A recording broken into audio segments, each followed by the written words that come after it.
हाय class.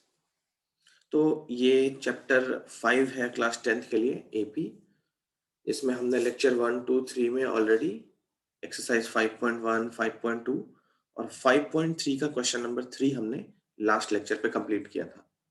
ठीक है, तो जिन लोगों ने भी प्रीवियस लेक्चर्स नहीं देखे हैं उसमें हमने एपी में nth टर्म का फॉर्मूला डिराइव किया था, फिर n तक के टर्म्स का सम डिराइव किया था। तो अब लास्ट लेक्चर जो भी है हमारे 1, 2, 3 वो कंप्लीट कर लें, फिर उसके बाद ये लेक्चर आपके लिए बेनिफिशियल होगा। इस लेक्चर में क्वेश्चन नंबर 4 से हम स्टार्ट करेंगे एक्सरसाइज 5.3, क्योंकि 5.3 का जो थर्ड क्वेश्चन है 10 पार्ट्स, ये हमने लेक्चर 3 में कंप्लीट किया था। ये एपी का लेक्चर 4 है, जिसमें हम क्वेश्चन नंबर 4 से आगे चलेंगे और 4 से लेकर इस एक्सरसाइज को खत्म करेंगे। ठीक है, तो हम शुरू करते हैं क्वेश्चन नंबर 4 से। ये देखो, हमने एपी में nth टर्म का फॉर्मूला सीख लिया है, n तक के टर्म्स का सम वाला फॉर्मूला भी हमें पता है, मतलब सारे फॉर्मूले हमें पता है, बस क्वेश्चंस करने हैं। तो स्टार्ट करते हैं क्वेश्चन नंबर 4 से।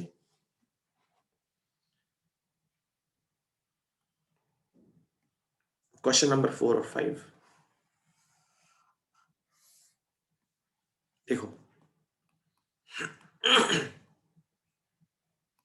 क्वेश्चन नंबर 4 में how many terms of this AP must be taken to give a sum of 636। तो एक एपी गिवन है हमको, एपी है 9, 7, 25 एंड डैश डैश डैश। ये एपी हमें गिवन है। इसने बोला how many terms of this AP must be taken to give a sum of 636। इस एपी के कितने टर्म्स हम लें जिससे क्या हो, इसका सम 636 हो। तो हमने ये मान लिया n तक के टर्म्स का सम 636 है। इस एपी में n तक के टर्म्स का सम 636 है। अब Sn का फॉर्मूला यूज करते हैं। इसमें हमें n की वैल्यू फाइंड करनी है। हाउ मेनी टर्म्स मतलब n की वैल्यू फाइंड करनी है। तो Sn का फॉर्मूला होता है n/2 2a plus n-1 into d, और ये हो गया 636। अब इसमें हमें n की वैल्यू फाइंड करनी है, तो a और d हमको AP से मिल जाएगा। जैसे इस AP के लिए a फर्स्ट टर्म 9 है और d मतलब common difference, second term minus first term ये d है। तो 17 माइनस 9 हो गया 8। AP में कॉमन डिफरेंस 8 हो गया एंड फर्स्ट टर्म a 9 हो गया। इसकी वैल्यू हम इस इक्वेशन में पुट करते हैं। तो n/2 2 multiplied by 8 plus, sorry, a की वैल्यू 9 थी, तो 2 multiplied by 9 plus n-1 into 8 equal to 636। तो यहां से इस इक्वेशन को सॉल्व करना है, हमें n में क्वाड्रेटिक मिलने वाला है। ठीक है, तो इस ब्रैकेट से पहले 2 कॉमन कर लेते हैं। 2 कॉमन करने के बाद ये बचा 9, यहां से 2 कॉमन करने के बाद 4 इंटू n-1 इक्वल टू 636। ये 2 से 2 कैंसिल, तो ये हो गया n, यहां बचा 9 प्लस 4n-4 इक्वल टू 636। तो n into 4n plus 5 equal to 636। इसको मल्टीप्लाई कर लेते हैं, तो 4n स्क्वायर प्लस 5n और माइनस 636 इक्वल टू 0। ओके, तो ये n में क्वाड्रेटिक मिली है। अब हमें इसको सॉल्व करना है, n की वैल्यूज हमको वहां से मिल जाएगी। अब देखो इस क्वाड्रेटिक इक्वेशन को सॉल्व कैसे करना है। तो इसको या तो हम मिडिल टर्म स्प्लिटिंग से कर सकते हैं, मिडिल टर्म स्प्लिटिंग, या फिर क्वाड्रेटिक फॉर्मूला भी यूज करके यहाँ पे हम n की वैल्यू फाइंड कर सकते हैं। ठीक है, तो मिडिल टर्म स्प्लिटिंग पे कोई भी क्वेश्चन अगर आता है, क्वाड्रेटिक इक्वेशन अगर आती है और मेथड का नाम मेंशन ना हो, तो पहले हम मिडिल टर्म स्प्लिटिंग ट्राई करते हैं। और मिडिल टर्म स्प्लिटिंग पे 30 सेकेंड से ऊपर टाइम नहीं देना चाहिए। 30 सेकेंड्स में आपको स्प्लिटिंग अगर समझ में आ जाती है तो आप उसको मिडिल टर्म स्प्लिटिंग से कर लो, अदरवाइज क्वाड्रेटिक फॉर्मूले पे चले जाओ। ठीक है, तो देखो मल्टीप्लाई करके यहाँ पे इक्वेशन में इसको थोड़ा रफ में जाके सॉल्व करते हैं।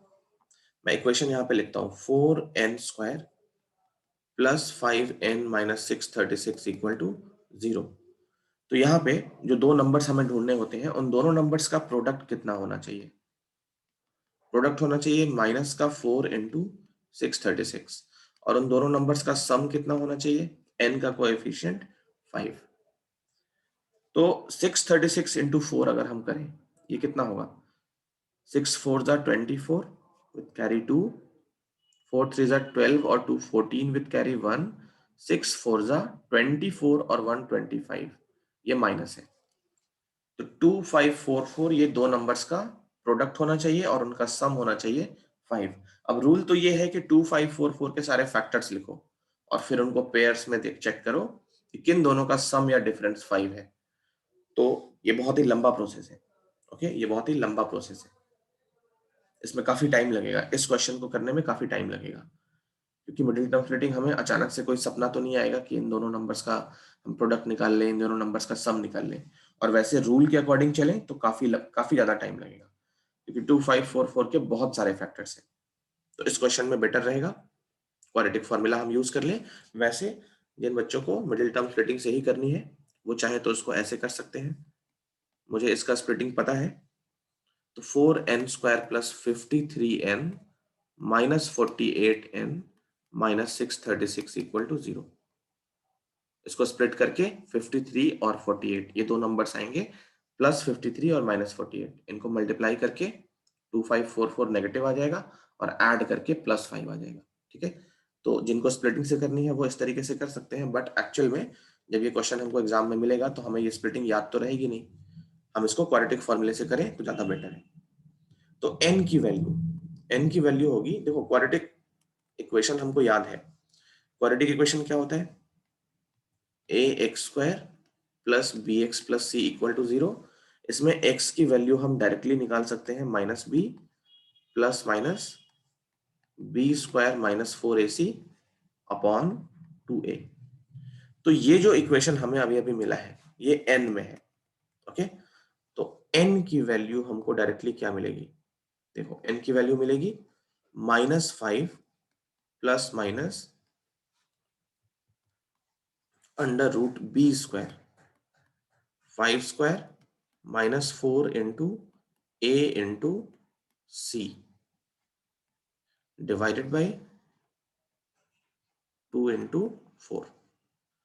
तो ये हो गया -5 प्लस माइनस 5² 25, ये माइनस और माइनस मिलके प्लस 16 इंटू 636।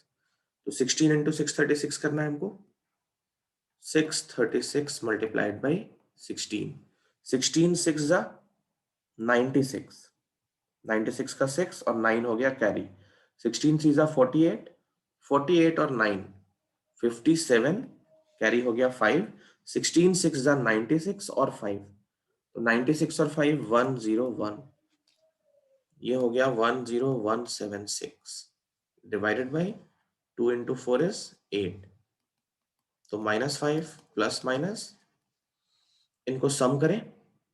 ओके, तो 10176 प्लस 25 सॉरी, 6 और 5 11 विथ कैरी 1, 7 2 9 और 1 10 विथ कैरी 1 1 1 2 और ये ऐसे 10201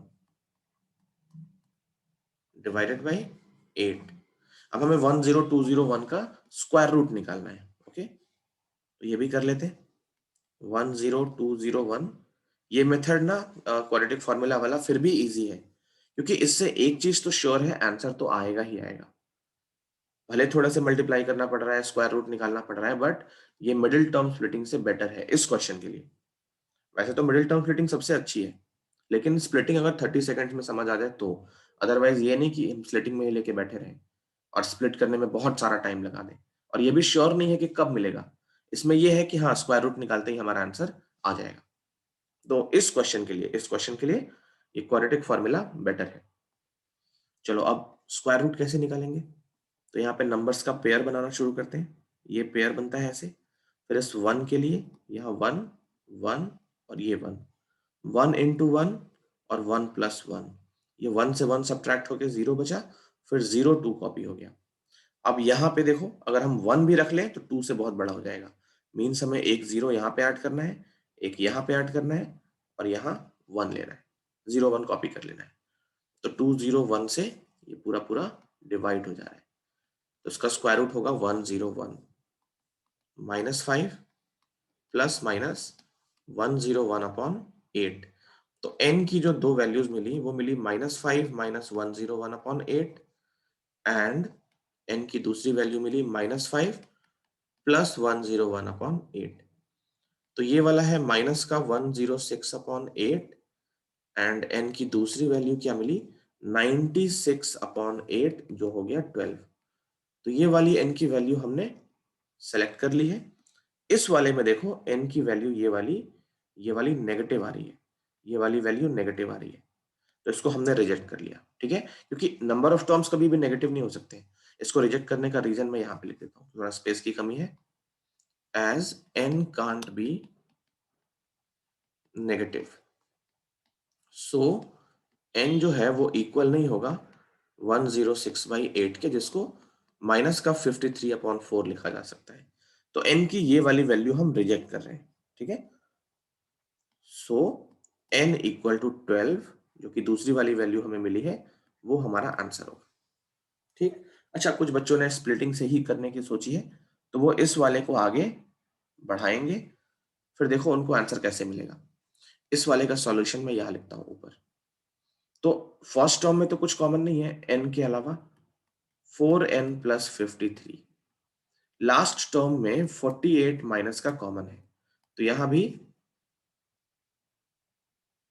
वेट, लास्ट टर्म में 48 कॉमन शायद नहीं होगा, वहां पर 12 कॉमन होगा।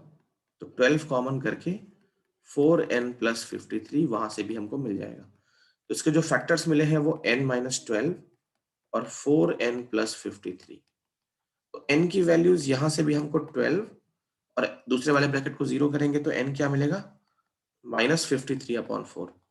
तो इस वाले केस में भी हम इसको रिजेक्ट करेंगे और n की वैल्यू 12 हमारा आंसर हो जाएगा। मेथड कोई भी हो, हमें दोनों रूट सेम मिलेंगे, आंसर हमें बिल्कुल सेम मिलेगा। तो ये था क्वेश्चन नंबर 4। इसको कॉपी कर लो। कॉपी करने में आप वीडियो को पॉज कर लें, जहां पे भी आपको लगे वीडियो पॉज करके यू कैन कॉपी। हम चलते हैं आगे क्वेश्चन नंबर 5 की तरफ। क्वेश्चन नंबर 5,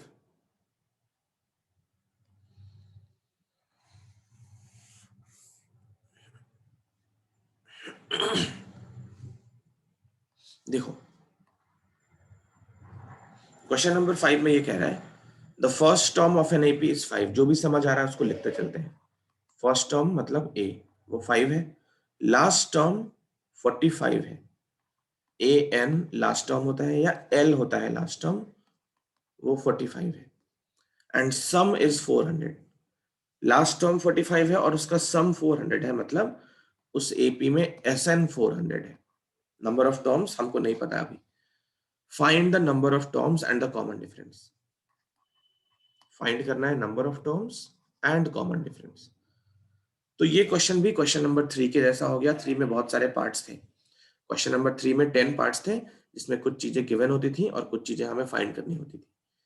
तो जो फॉर्मूला हम यूज करते हैं वो क्या क्या है। ए एन की value A plus N minus 1 into D, ये हमारा फर्स्ट फॉर्मूला है। एस एन का फॉर्मूला हम यूज कर सकते हैं n/2 2a plus n minus 1 into D, और एस एन का एक और फॉर्मूला होता है n/2 a plus A N. तो यही 3 फॉर्मूले हैं जिनको यूज करके हमें इस क्वेश्चन को सॉल्व करना है। अब ये हमें सोचना है कि कौन सा फॉर्मूला हम पहले यूज करें, कौन सा फॉर्मूला बाद में यूज करें।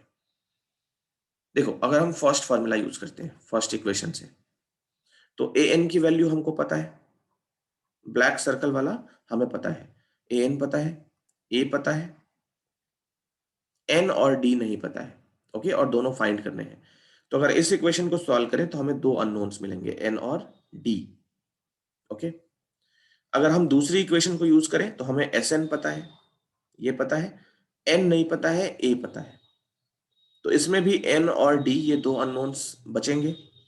अगर हम लास्ट वाले को यूज करें तो हमें एस एन पता है, ओके, हमें ए पता है और ए एन भी पता है लास्ट टर्म पता है, तो इसको यूज करना पहले बेटर रहेगा कि उसमें हमें n की वैल्यू डायरेक्टली मिल जाएगी। n जब मिल जाएगा तो फर्स्ट और सेकंड कोई भी यूज करके हम d फाइंड कर सकते हैं।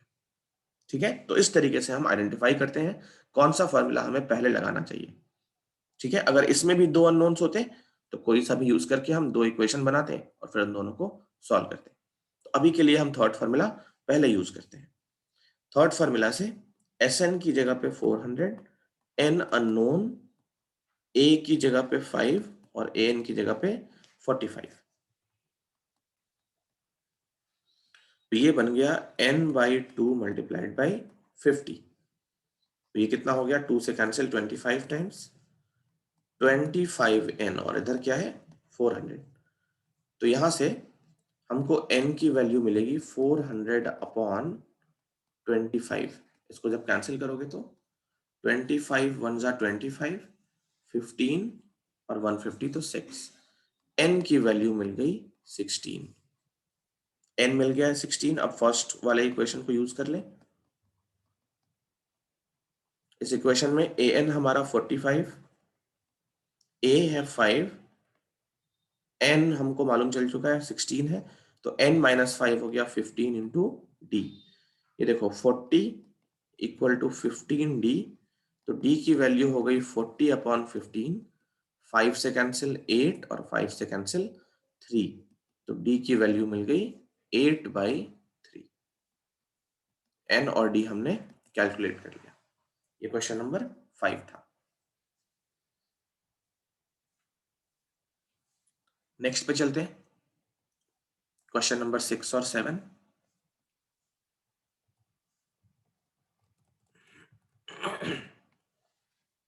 देखो क्वेश्चन नंबर 6, अगर स्पेस बच जाए तो 6 और 7 एक साथ कर लेंगे।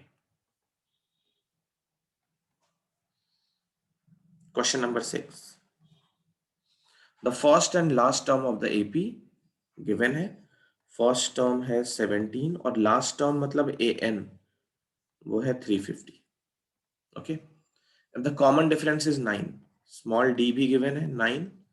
How many terms are there and what is their sum. Find क्या क्या करना है, हाउ मेनी टर्म्स मतलब n फाइंड करना है और व्हाट आर देयर सम तो Sn फाइंड करना है। चलो वही तीन फॉर्मूले, तीन इक्वेशन हमारे पास है। तो an का इक्वेशन क्या होता है, a plus n minus 1 into D.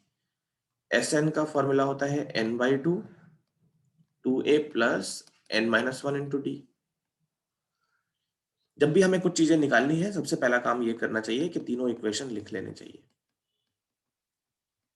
Equation 1, equation 2 और इक्वेशन 3। अब इन तीनों को यूज करके हमें अननोन्स फाइंड करने होते हैं। कौन सा पहले लगाना होता है वो हमको सोचना है। ठीक है, शुरू करते हैं एक बार। देखो फर्स्ट वाला अगर यूज करें तो an पता है हमको, a नहीं पता है, सॉरी a भी पता है और d भी पता है, तो ये बेटर है, इसको यूज कर लेना चाहिए। फर्स्ट वाले को यूज करो, n मिल जाएगा। n मिल जाएगा, फिर n a और d दूसरे वाले में या तीसरे वाले में डाल के Sn भी निकाला जा सकता है। तो सबसे पहला हम फर्स्ट इक्वेशन यूज करते हैं। an की जगह पे रख दिया 350 इक्वल टू a, तो वो हो गया 17, n माइनस 1, n अननोन रहेगा, और d की जगह पे रख दिया 9। तो ये 17 ट्रांसपोज कर ले, 350 minus 17 equal to 9 into n minus 1।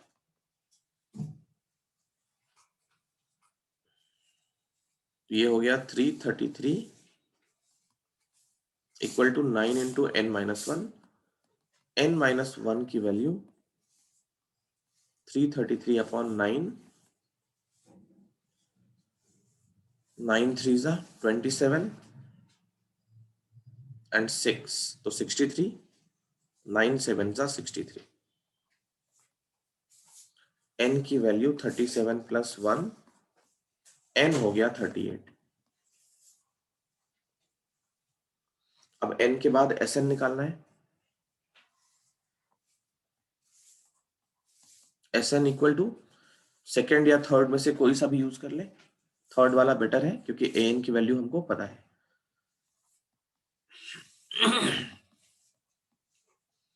n/2 38/2, a 17 और an 350,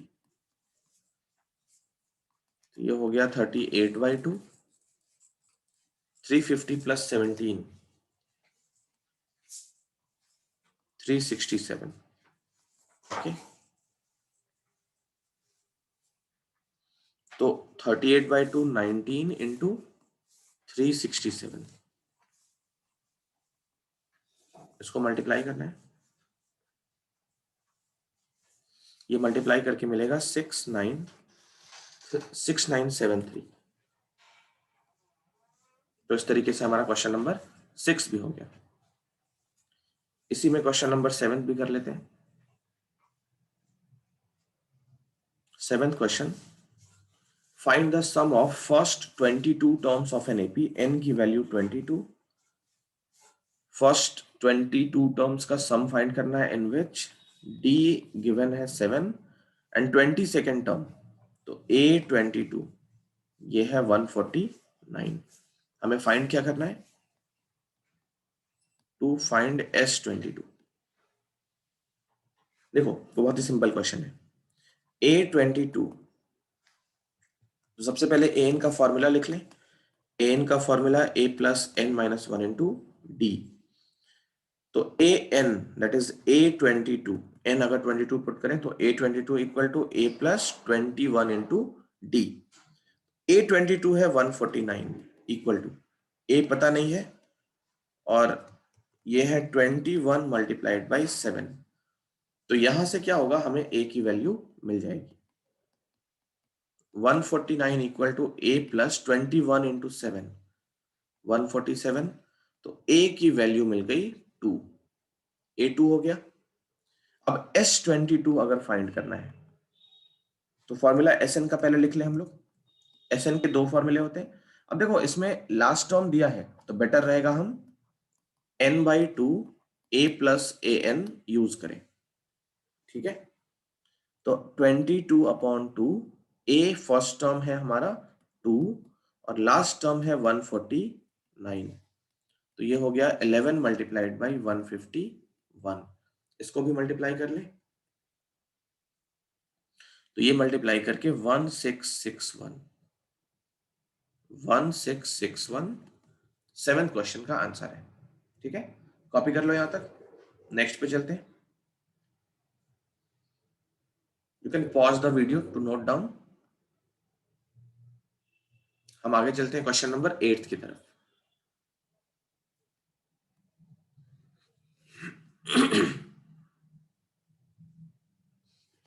क्वेश्चन नंबर 8th और 9th एक साथ कर लेंगे अगर स्पेस बच जाता है तो।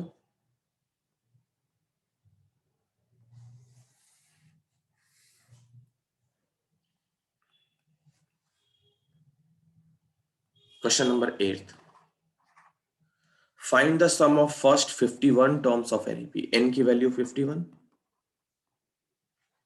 फर्स्ट 51 तक के टर्म्स का सम फाइंड करना है, एन 51 हो गया, of an AP whose second term and third term are 14 and 18।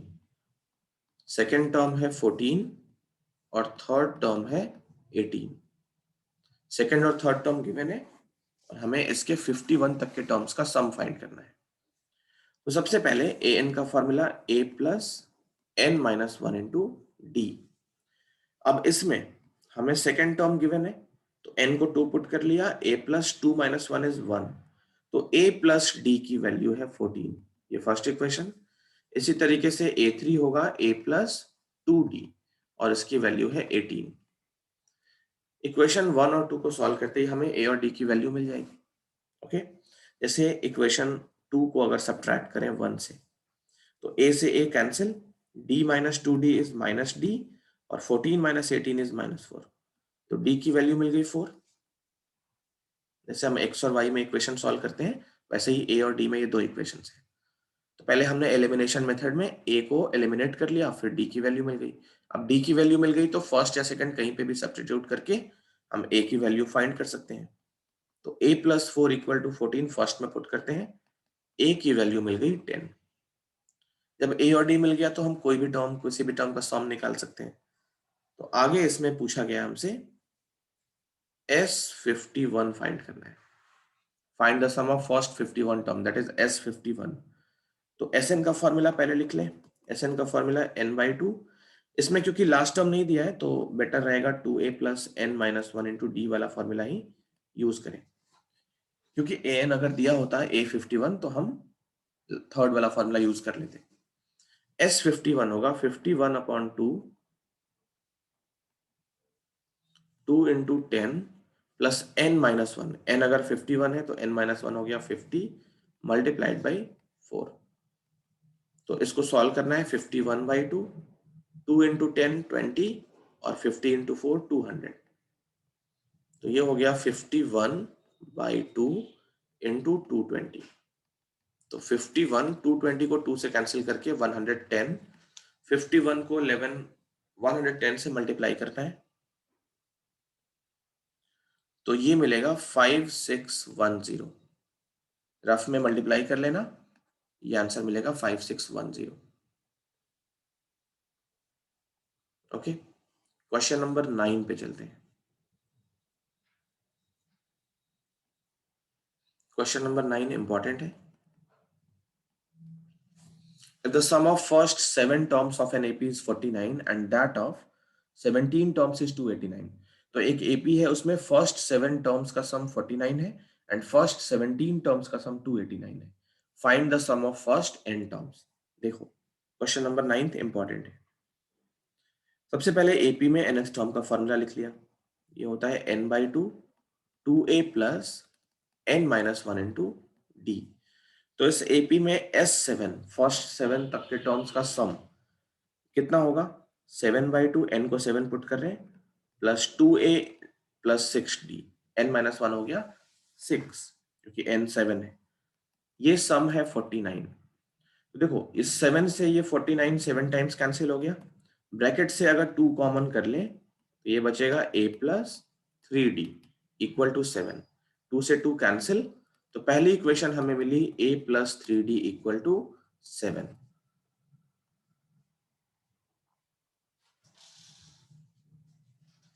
Second equation S17 निकालते हैं। S17 equal to 17/2 2a plus 17 minus 1 is 16 equal to 289। इस AP में 17 तक के टर्म्स का सम 289 था।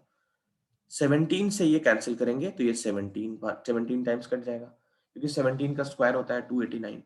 इस ब्रैकेट से भी 2 कॉमन करो और नीचे 2 है तो ये हो जाएगा a plus 8d equal to 17। तो इक्वेशन 2 हमको मिलता है a plus 8d equal to 17। देखो a और d में हमको दो इक्वेशन मिल चुकी है, इन दोनों को फिर से हम सॉल्व करेंगे। ये इक्वेशन 1 थी तो एलिमिनेशन मेथड बेटर रहेगा क्योंकि a का कोएफिशिएंट ऑलरेडी सेम है। इक्वेशन 2 को सब्ट्रैक्ट करते हैं तो a से a cancel, 8d minus 3d 5d और ये हो गया 10। d की वैल्यू मिल गई 2। जैसे ही d2 मिल गया हम फर्स्ट और सेकंड किसी में भी डाल सकते हैं। इक्वेशन 1 में पुट करते हैं तो a plus 3 into 2 equal to 7। a की वैल्यू 7 माइनस 6 1। a और d मिल गया। अब इस क्वेश्चन में हमें क्या फाइंड करना है? Find the sum of first n terms. तो Sn का formula n/2 2a plus n-1 into d. n की जगह पे हम कुछ नहीं रख पाएंगे क्योंकि हमारे पास n की वैल्यू नहीं है। फिर 2 into 1 n-1 as it is, d की जगह पे 2। तो इसको आगे प्रोसीड करें। Sn मिला n/2, ब्रैकेट के अंदर देखो 2 और इस 2 से n-1 का मल्टीप्लीकेशन तो 2n-2। ये 2 से 2 कैंसिल तो ये बचा n/2 इंटू 2n। इस 2 से ये 2 भी कैंसिल, Sn की वैल्यू मिल गई n²। ये हमारा आंसर है। एक बार आंसर चेक कर सकते हैं। देखो 7 तक के टर्म्स का सम 49 था तो S7 को हम 7 स्क्वायर लिख सकते हैं क्योंकि Sn n² था। फिर S17 इस क्वेश्चन में गिवन था, वो भी 17 स्क्वायर होना चाहिए था 289। तो हमने वेरीफाई भी कर लिया एक तरीके से। ये था हमारा क्वेश्चन नंबर 9 जो कि इंपॉर्टेंट था। इसको कॉपी कर लो फिर अभी आगे चलेंगे। तो आई होप कॉपी हो गया होगा। हम आगे चलते हैं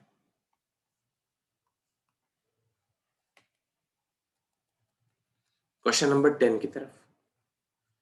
देखो क्वेश्चन नंबर 10 कॉन्सेप्ट वाइज काफी इंपॉर्टेंट है। इसमें एपी के हमें कुछ और भी फॉर्मूले मिलेंगे और भी शॉर्टकट मिलेंगे। क्वेश्चन नंबर 11 को सॉल्व करने के लिए हमारे पास एक शॉर्टकट भी है, बट पहले हम जो जनरल प्रोसीजर है उसके थ्रू चलते हैं और अपने आंसर्स को कैलकुलेट करते हैं।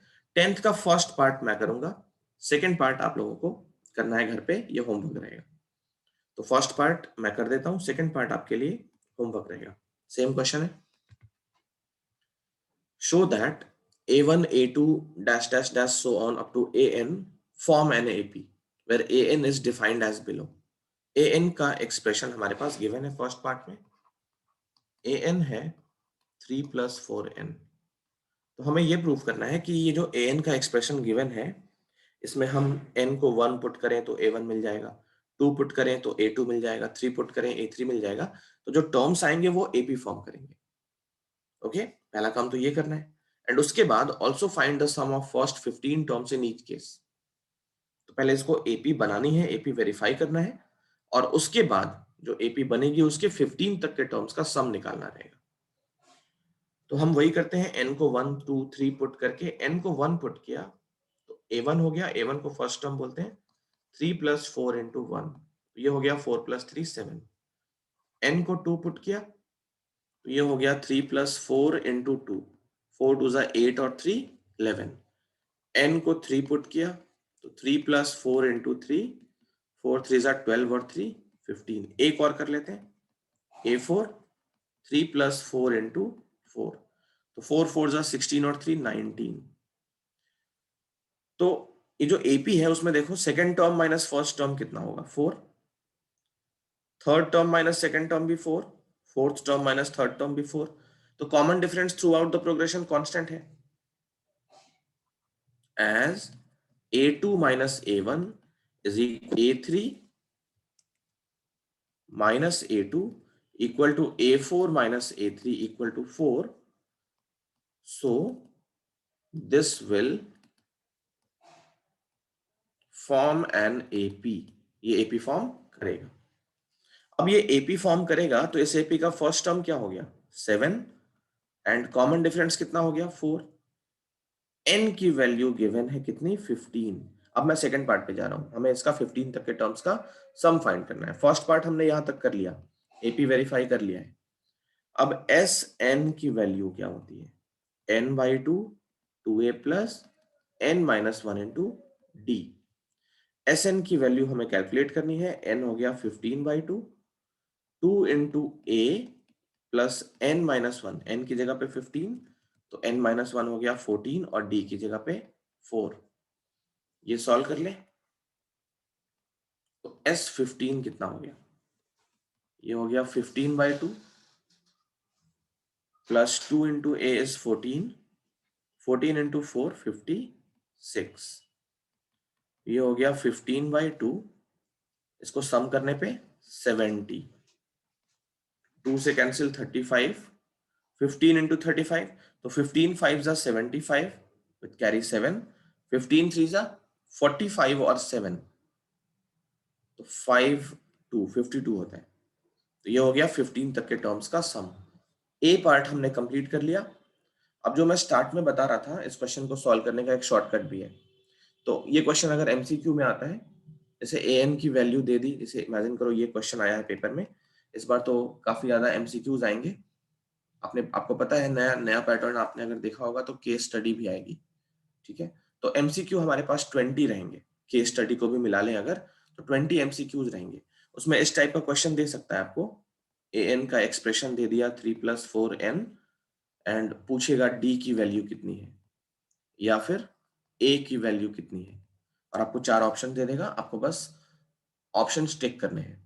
तो सोचो इस क्वेश्चन को इस प्रोसीजर से अगर सॉल्व करें तो ए और डी निकालने में काफी टाइम लगेगा, है ना। इसका शॉर्टकट क्या है वो हम सीखते हैं कि ए एन का एक्सप्रेशन अगर दिया हो तो हम ए और डी की वैल्यू विद इन सेकेंड्स कैसे कैलकुलेट कर सकते हैं। तो उसके लिए हमारा जो ए एन का एक्सप्रेशन है, यहां देखो हमारा जो ए एन का एक्सप्रेशन है उसको हम थोड़ा सा ऑपरेट करते हैं, a + n-1 × d, इसको मल्टीप्लाई करते हैं। तो ये हो गया a n × d minus D. तो एन डी को साथ में ले लेते हैं, ए माइनस डी को अलग कर लेते हैं। तो ए एन की जो वैल्यू मिलती है हमको, वो मिलती है एन इंटू डी प्लस ए माइनस डी। अब इससे कौन कौन सी इंपॉर्टेंट बातें हमको समझ आ रही हैं? सबसे पहला इंफॉर्मेशन ये मिल रहा है कि ए एन का जो एक्सप्रेशन होता है वो एन में लीनियर इक्वेशन होता है या लीनियर एक्सप्रेशन होता है। ठीक है, ए एन का जो एक्सप्रेशन होता है वो एन में क्या होता है, लीनियर एक्सप्रेशन होता है। ठीक, मैं यहाँ पे पॉइंट्स जो मिल रहे हैं वो लिखते चलता हूं। The expression of a n is always linear in n. Linear मतलब एन की डिग्री 1 होनी चाहिए। ओके, उसको बोलते हैं लीनियर इक्वेशन या लीनियर एक्सप्रेशन एन में। पॉइंट नंबर 2, देखो एन का जो कोएफिशिएंट है चेक करो वही डी है। एन का जो कोएफिशिएंट है वही डी है। The coefficient of N, the coefficient of N is the value of D. N का जो भी कोएफिशिएंट है वही डी होता है। ओके, थर्ड, जो कांस्टेंट टर्म है A minus D, the constant term, the constant term in the expression of an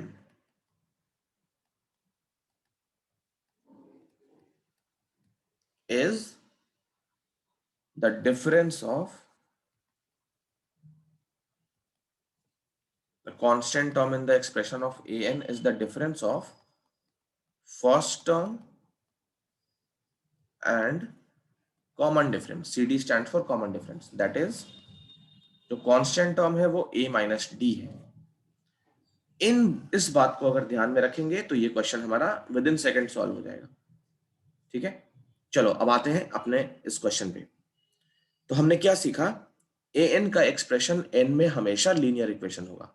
कहने का मतलब अगर कोई हमें ऐसे दे दे ए एन की वैल्यू 3n² प्लस 5n-2, तो ये एपी फॉर्म नहीं होगा, एपी फॉर्म नहीं होगा। ठीक है, एपी फॉर्म होने के लिए जो ए एन का एक्सप्रेशन है वो एन में डिग्री 1 का होना चाहिए। ठीक है, तो कोई भी डिग्री 2 का टर्म दे या इस तरीके से दे दे ए एन इक्वल टू 5, क्या ये एपी फॉर्म करेगा? एपी फॉर्म नहीं करेगा। हाँ, नंबर nth टर्म 5 हो सकता है, बट ए एन का एक्सप्रेशन कांस्टेंट में नहीं आ सकता है। किसी भी एपी का लास्ट टर्म 5 हो सकता है, तो इससे आप मिसअंडरस्टूड ना हो। ए एन का एक्सप्रेशन नहीं है ये, ए एन की वैल्यू अगर 5 है तो वो पॉसिबल है, बट ए एन का एक्सप्रेशन उसमें n एटलीस्ट होना चाहिए, तभी तो हम n की वैल्यू 1 2 3 4 पुट करेंगे। अब nth टर्म का एक्सप्रेशन कभी भी कांस्टेंट नहीं हो सकता है। कांस्टेंट मतलब n की डिग्री 0 वो नहीं हो सकती है, और n की डिग्री 2 3 4 भी नहीं हो सकती है। nth टर्म का एक्सप्रेशन ऑलवेज n में लीनियर होता है, n की डिग्री 1 होनी चाहिए। तो यहां देखो n की डिग्री 1 है, मतलब ये एपी फॉर्म करेगा। अब एपी फॉर्म करेगा तो इसमें d की वैल्यू क्या होगी? d की वैल्यू डायरेक्टली हम लिख सकते हैं, n का जो कोएफिशिएंट है वही d है।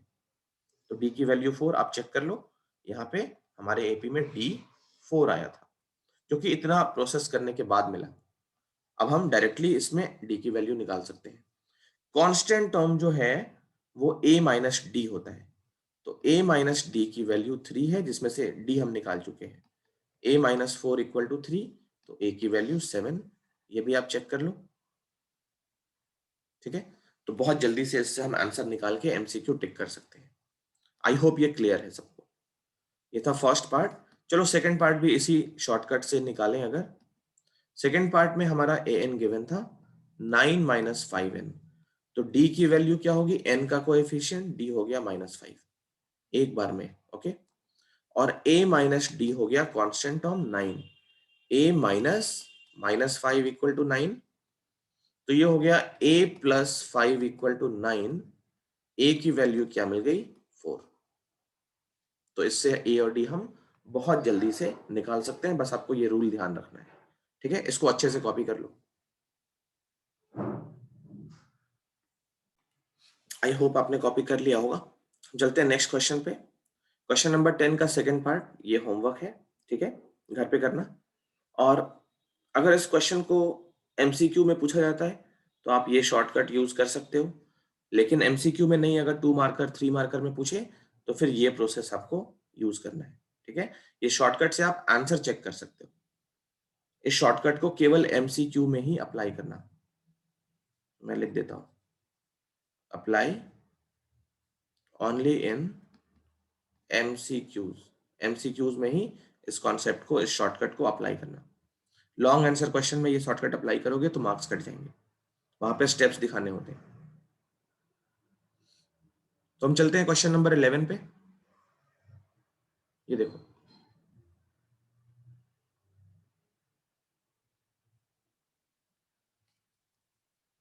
क्वेश्चन नंबर 11, ये भी काफी अच्छा क्वेश्चन है, इसको देखते हैं।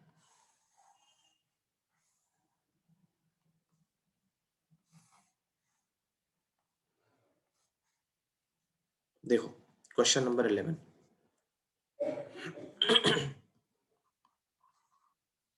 if the sum of first n terms of an AP is 4n minus n square, तो यहाँ पे Sn का एक्सप्रेशन दिया है 4n माइनस एन स्क्वायर। इसको भी सॉल्व करने का शॉर्टकट है हमारे पास, लेकिन पहले हम प्रोसेस देखते हैं क्या है, फिर उसके बाद शॉर्टकट यूज करेंगे। If the sum of first n terms of an AP is 4n minus n square, what is the first term? क्या क्या चीजें फाइंड करनी है, मैं ऊपर लिखता हूं क्या क्या फाइंड करना है। To find what is the first term a, that is s1। इसको अभी आप मत देखो, ये अभी आप मत देखो। What is the first term a find करना है। What is the sum of first two term s2। What is the second term a2। Similarly find third a3, tenth and nth term, okay. चलो, तो इसको solve करते हैं। सबसे पहले Sn का एक्सप्रेशन दिया है, Sn का एक्सप्रेशन दिया है, तो यहां से n को 1 पुट करेंगे तो क्या मिलेगा, S1 वैल्यू क्या होगी, 4 इंटू 1 माइनस 1 स्क्वायर, तो ये 4 माइनस 1 हो गया 3। ओके, S1 हो गया 3। चलो S1 का मतलब क्या होगा, अगर हम S1 का मतलब समझे तो वो है sum up to one term. तो ये थोड़ा सा सेंटेंस अच्छा नहीं लग रहा है, sum up to one term. जब एक ही टर्म है तो उसका सम क्या होगा, वो टर्म खुद होगा, है ना। तो S1 जो होगा, S2 का मतलब sum up to two terms, तो वो A1 plus A2, first term plus second term. S1 का मतलब sum up to one term. थोड़ा सा सेंटेंस अजीब लग रहा है, लेकिन S1 का मतलब यही है, फर्स्ट टर्म का सम, फर्स्ट टर्म का सम खुद के साथ, तो फर्स्ट टर्म इटसेल्फ। S1 का मतलब डायरेक्टली A1 होता है, जो फर्स्ट टर्म होता है वही S1 होता है, और A1 की वैल्यू क्या होती है, A होती है। तो S1 जो है 3, वही हमारा A की वैल्यू है। ठीक है, इस क्वेश्चन में ये वो बताना चाह रहा था। ये देखो, इसने लिखा है ना, what is the first term, that is S1। तो वो हमें अब समझ भी आ रहा है कि S1 ही हमारा फर्स्ट टर्म है। सबसे पहले S1 हमारा A1 है, और A1 में केवल A होता है, इसीलिए S1 हमारा A बन गया। तो A मिल चुका है हमको। अब सेकंड टर्म और बाकी सारी चीजें फाइंड करनी है। Sum up to first two terms S2, S को N को 2 पुट कर लिया, 4 इंटू 2 माइनस 2 स्क्वायर, तो 4 इंटू 2 8 माइनस 4, ये हो गया 4। अब देखो S2 में क्या क्या रहेगा, S2 में sum up to two terms, तो फर्स्ट टर्म रहेगा और सेकंड टर्म रहेगा। फर्स्ट टर्म होता है A, सेकंड टर्म होता है A प्लस डी, तो 2A प्लस डी, ये हो गया 4, जिसमें से A हमको पता है। 2 into 3 plus D equal to 4, तो डी की वैल्यू मिल गई 4 minus 6, that is minus 2। A और डी मिल चुका है हमको, ए और डी मिल गया। अब हम कोई भी टर्म फाइंड कर सकते हैं। A2, A2 हो गया A प्लस डी, A3 हो गया A प्लस 2D, A10 हो गया A प्लस 9D, और AN हो गया A plus N minus 1 into D. Last question में हमने ये सीखा था कि AN का एक्सप्रेशन N में लीनियर आना चाहिए, तो हम अभी निकालते हैं, देखते हैं क्या आता है। चलो, A2 की जगह पे 3 और माइनस 2, ये हो गया 1। A3 हो गया A प्लस 2D, तो 3 प्लस 2 इंटू -2, 3 माइनस 4 ये हो गया -1, 8 10 हो गया 3 प्लस 9 इंटू 2 माइनस का, तो ये हो गया 3 माइनस 18 -15, और ये हो गया 3 plus n minus 1 into D की जगह पे -2, तो ये बन गया 3 माइनस 2n प्लस 2। तो आंसर कितना आ गया? 3 plus 2 is 5 minus 2n। an की वैल्यू हमको मिल गई। तो क्वेश्चन नंबर 11 हमने सॉल्व कर लिया। अब देखो इसका शॉर्टकट क्या है। इसके शॉर्टकट के लिए हमें Sn को ऑपरेट करना पड़ेगा। Sn का फॉर्मूला है n/2 2a plus n minus 1 into D. ये बहुत इंपॉर्टेंट है, ठीक है। ये कॉन्सेप्ट जो बता रहा हूं मैं, ये बहुत इंपॉर्टेंट है। तो इसको जरा मल्टीप्लाई करें, n/2 का मल्टीप्लीकेशन 2a के साथ, तो ये हो गया na plus n d/2 into n minus 1। थोड़ा सा और multiplication, na n square d/2 minus n d/2। तो इसको हम लिख सकते हैं n स्क्वायर d/2, और बाकी दोनों टर्म्स में n का पावर 1 है, वहां से n कॉमन करके a माइनस d/2। तो ये हमारे Sn का एक्सप्रेशन हो गया। ओके, अब इसमें कौन कौन सी इंपॉर्टेंट बातें हमको समझ आ रही है। सबसे पहली चीज हमें यह समझ आ रही है कि Sn का जो एक्सप्रेशन होगा वो n में क्वाड्रेटिक होगा, n की डिग्री 2 होगी, और उसमें कोई भी कांस्टेंट टर्म नहीं होना चाहिए। ये भी बहुत इंपॉर्टेंट है। Sn के एक्सप्रेशन में कोई भी कांस्टेंट टर्म नहीं होना चाहिए, और n में क्वाड्रेटिक होना चाहिए। मैं लिखता हूं, the expression of Sn is quadratic in n with no constant term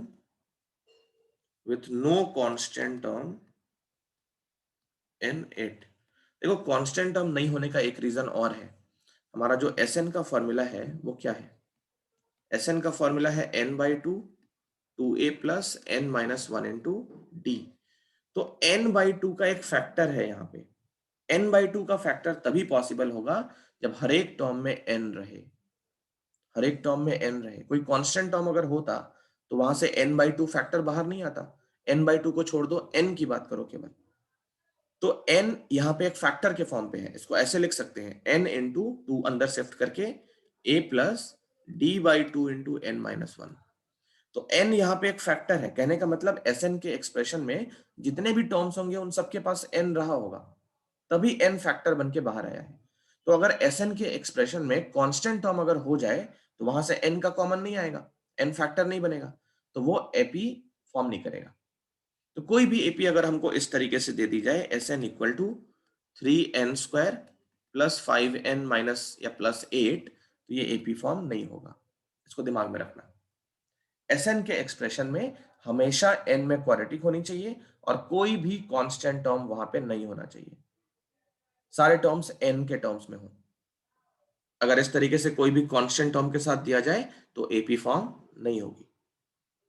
okay, point number 2 जो हमें मालूम चल रहा है, पॉइंट नंबर 2, देखो जो n स्क्वायर का कोएफिशिएंट है वो d/2 की वैल्यू है, और जो n का कोएफिशिएंट है वो a माइनस d/2 है। इसको भी लिख लेते हैं, the coefficient of n square is d/2 and the coefficient of n is a minus d/2। ठीक है, ये हमारे क्वेश्चन सॉल्व करने में हेल्प करेंगे। तो ये दो वैल्यूज हमको, दो पॉइंट्स हमको मालूम चले। अब जरा इस क्वेश्चन को सॉल्व करें। इमेजिन करो यही क्वेश्चन हमको मिला है, Sn दिया है 4n माइनस n स्क्वायर, और हमें a और d निकालना है। Find a and d। वैसे तो इसमें और भी एप्लीकेशन है, वो भी मैं कराऊंगा। पहले a और d निकाल लेते हैं, फिर बाकी सारे टर्म्स भी हम बहुत जल्दी निकाल सकते हैं। ठीक है, देखो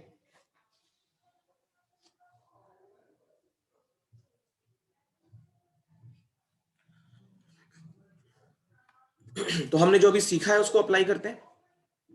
हमने ये सीखा है एन स्क्वायर का कोएफिशिएंट d/2 होता है। ओके, तो यहां पे एन स्क्वायर का कोएफिशिएंट क्या है, पहले तो ये चेक कर लो एन में क्वाड्रेटिक है और कोई भी कांस्टेंट टर्म नहीं है। ओके, फिर एन स्क्वायर का कोएफिशिएंट यहां पे क्या है, -1 है, तो -1 जो होगा वो d/2 की वैल्यू है। यहां से हमको d कितना मिला, -2।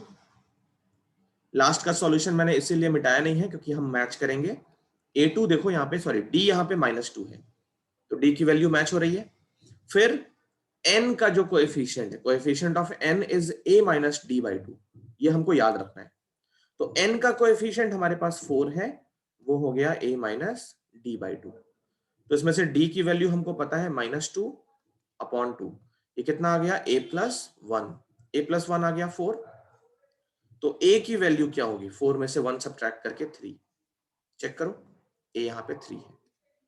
तो इतने लंबे प्रोसेस से हमें नहीं जाना है, अगर ये एमसीक्यू में पूछा जाता है तो हम डायरेक्टली इस कॉन्सेप्ट को अप्लाई कर सकते हैं, या फिर ऐसे क्वेश्चंस भी अगर आ जाए तो आंसर तो चेक कर ही सकते हैं, ए और डी हम यहां से निकाल सकते हैं। ठीक है, यहां तक कॉपी करो, फिर मैं इसके आगे बाकी सारे टर्म्स कैसे निकालते हैं वो समझाता हूं। इसको कॉपी करो जल्दी से।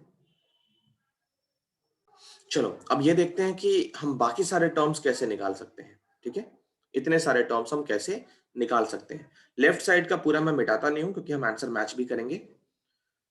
तो यहां तक आई होप क्लियर है। क्या हमने सीखा, एस एन का एक्सप्रेशन एन में क्वाड्रेटिक होता है, एन स्क्वायर का कोएफिशिएंट d/2 होता है और एन का कोएफिशिएंट a माइनस d/2 होता है। ठीक है, अब चलते हैं आगे, बाकी सारे टर्म्स हम यहां से कैसे निकाल सकते हैं वो सीखते हैं। तो मैं राइट साइड का मिटाता हूं क्योंकि आई होप सबने कॉपी कर लिया होगा। देखो लेफ्ट साइड का हम एज इट इज रख रहे हैं क्योंकि आंसर मैच करेंगे। चलो तो एक और फॉर्मूला हम सीखने जा रहे हैं। देखो ये फॉर्मूला कैसे आता है,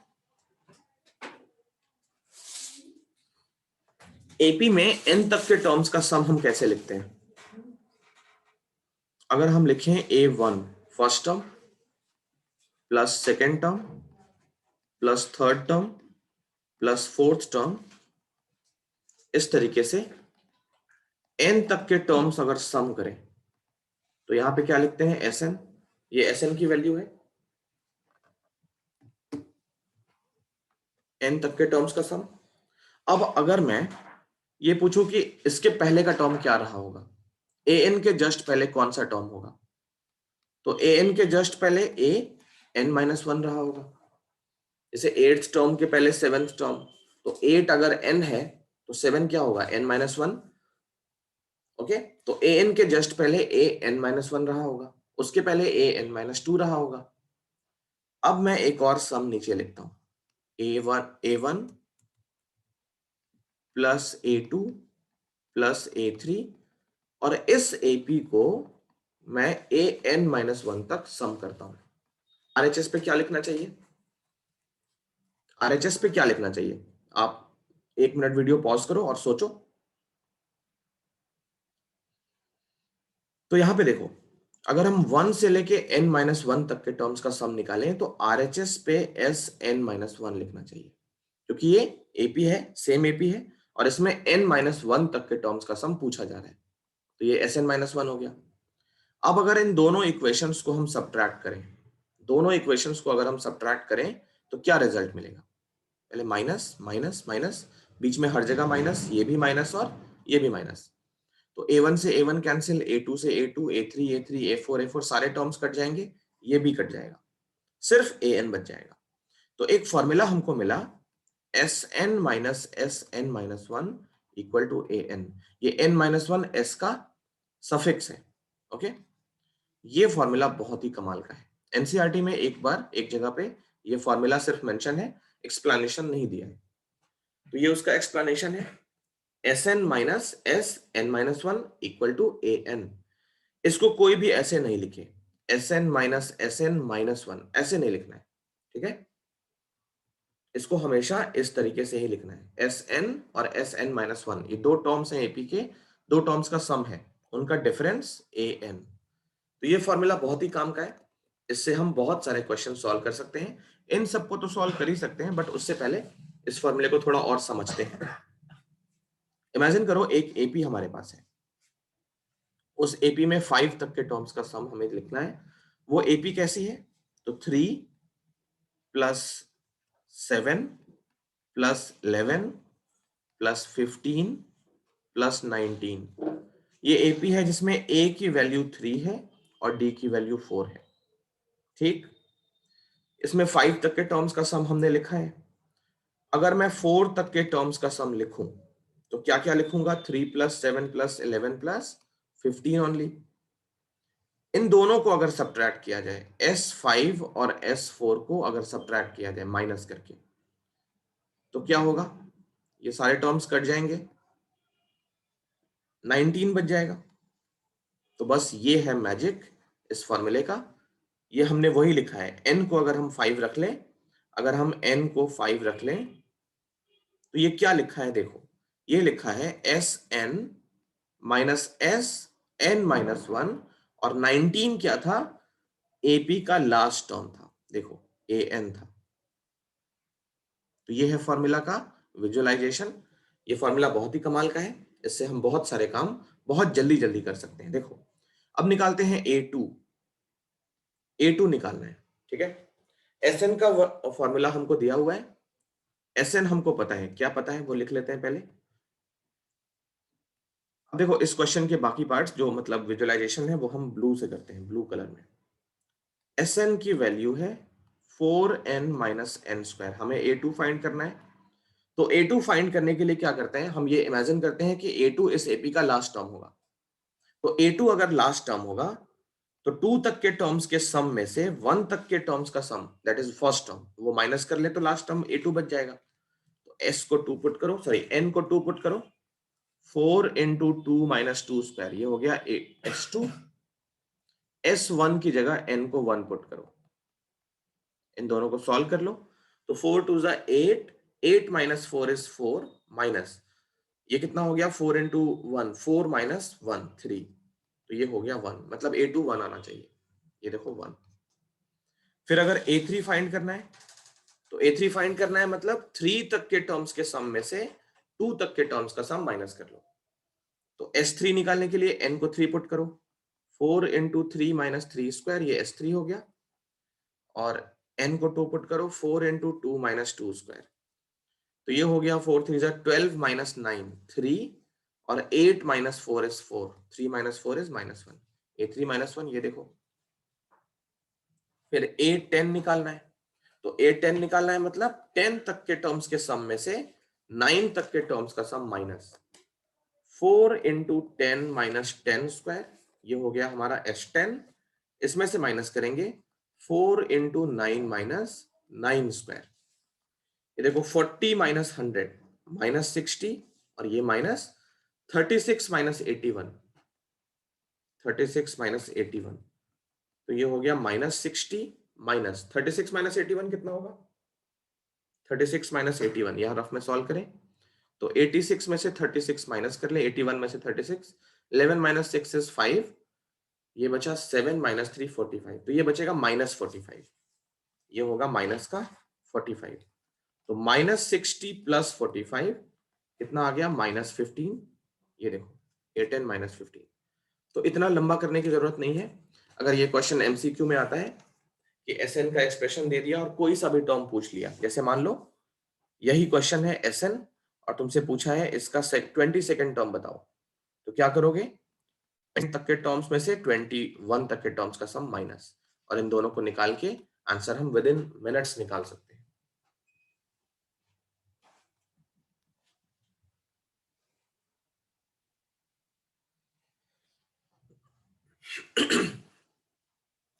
अब आती है बात इसी में, हमें AN कैसे निकालना है, ठीक है। AN जो लास्ट का एक्सप्रेशन मिला है वो कैसे निकालना है। तो SN का अगर वैल्यू दिया हो और AN निकालने को बोले तो उसका भी एक मेथड है, वो भी देखो।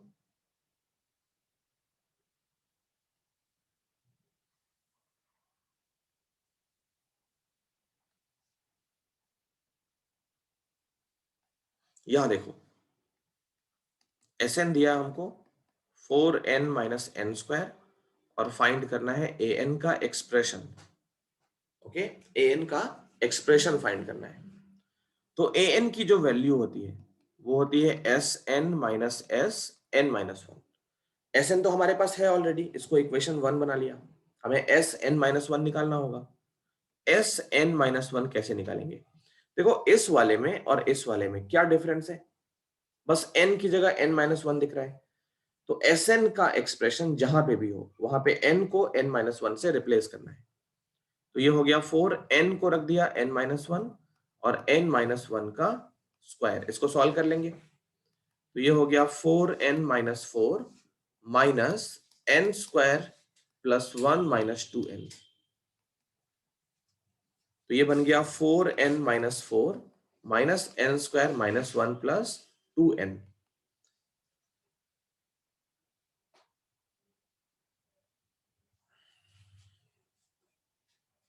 तो ये मिल गया 4n plus 2n 6n minus N square और माइनस का 5, इक्वेशन नंबर 2।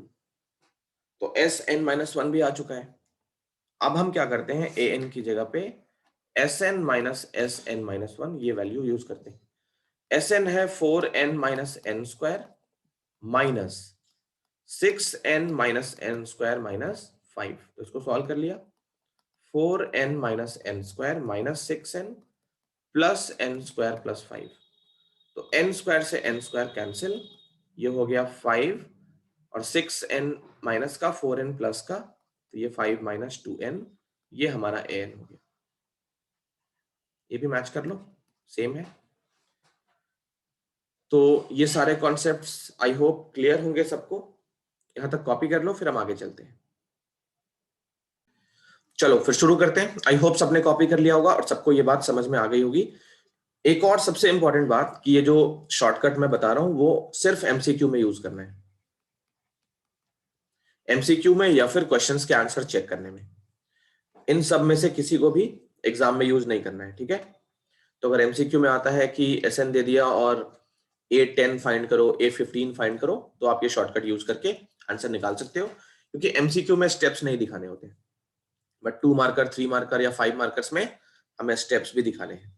तो सॉल्व करना इस प्रोसेस से और आंसर मैच कर लेना यहां से। आगे चलते हैं। क्वेश्चन नंबर 12, 13, 14 ये सारे बहुत सिंपल सिंपल हैं। फिर उसके बाद हमारे 15, 16, 17, 18, 19 और 20।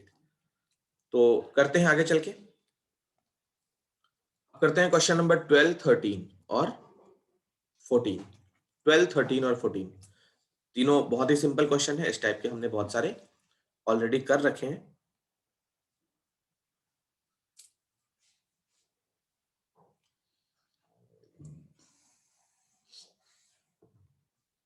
देखो क्वेश्चन नंबर 12,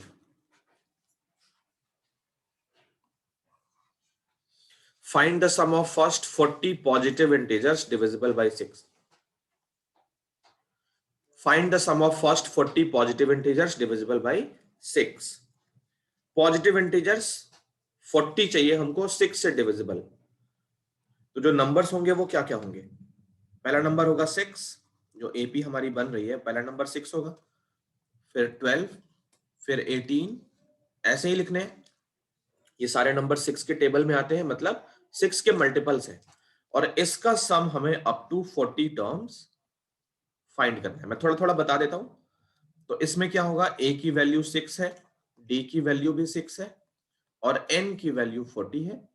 हमें यहाँ पे एस एन का फॉर्मूला यूज करना है, n by two, 2a plus n minus one into D, और एस एन की वैल्यू हमको यहाँ पे कैलकुलेट कर लेनी है।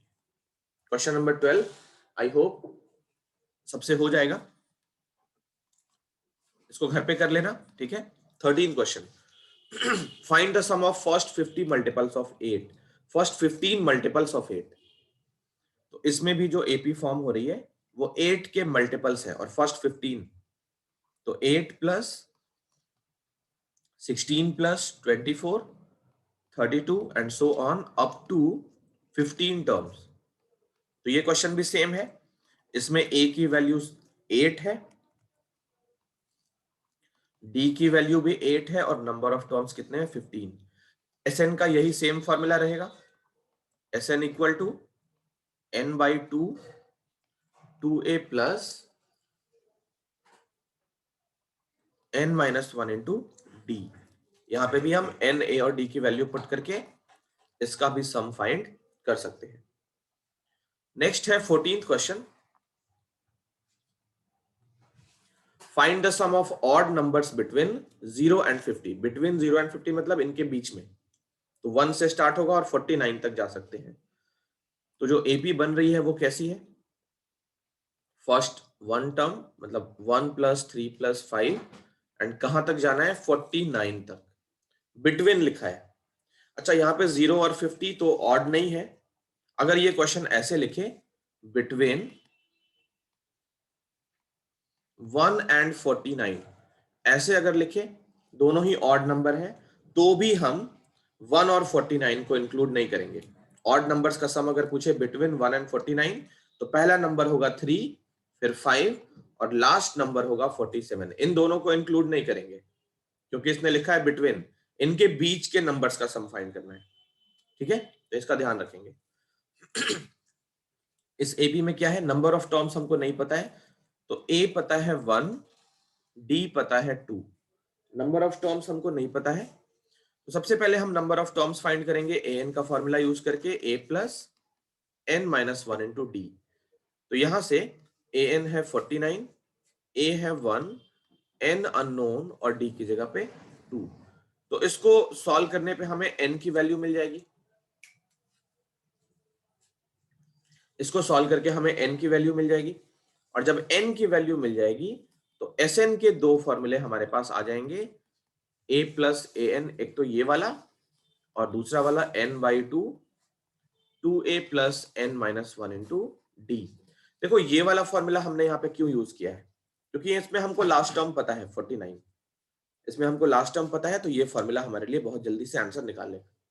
इससे भी निकाल सकते हो, तो n हमको यहां से मिल जाएगा, उसके बाद इस वाले फॉर्मूले को यूज करके हम इन सारे टर्म्स का सम भी निकाल सकते हैं। जहां पे n हमको मिला है अभी अभी, a की वैल्यू 1 है, और a n वाला फॉर्मूला हमने यूज किया क्योंकि इसमें लास्ट टर्म गिवन थी।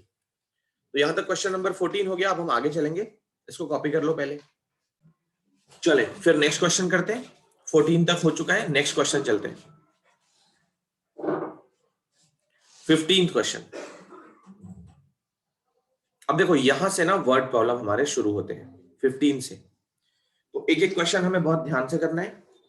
क्वेश्चन में जो भी डेटा है उसको हम अच्छे से यूज करें, तब जाके हमें ये क्वेश्चंस अच्छे से समझ में आएंगे।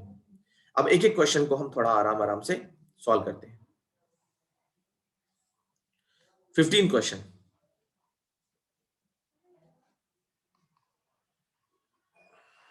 देखो, a contract on construction job specifies a penalty for delay of completion beyond a certain date as follows: 200 for the first day, 250 for the second day, rupees 250, rupees 300 for the third day and etc। कहने का मतलब कोई construction का job है, किसी worker ने अगर उस काम को ले लिया है और उस काम को अगर डिले कर रहा है, वो देर से कर रहा है, तो जो डिले का रेट है, जो पेनल्टी है, वो कितनी है। जैसे मान लो कोई काम है, बड़ा सा कोई काम है, उस काम को करने के लिए 10 डेज का टाइम उस वर्कर को मिला है, और जो उसका ऑनर है, जो उस काम को करवा रहा है, उसने ये बोला है कि 10 दिन से ऊपर अगर होता है तो 11वें दिन 11th डे पे क्या होगा, 200 रुपीज का पेनल्टी लगेगा। 12th डे पे 250 का पेनल्टी लगेगा। मतलब किसी ने अगर उस काम को 12 दिन में कंप्लीट किया तो उसको 200 प्लस 250 ये पेनल्टी देनी पड़ेगी।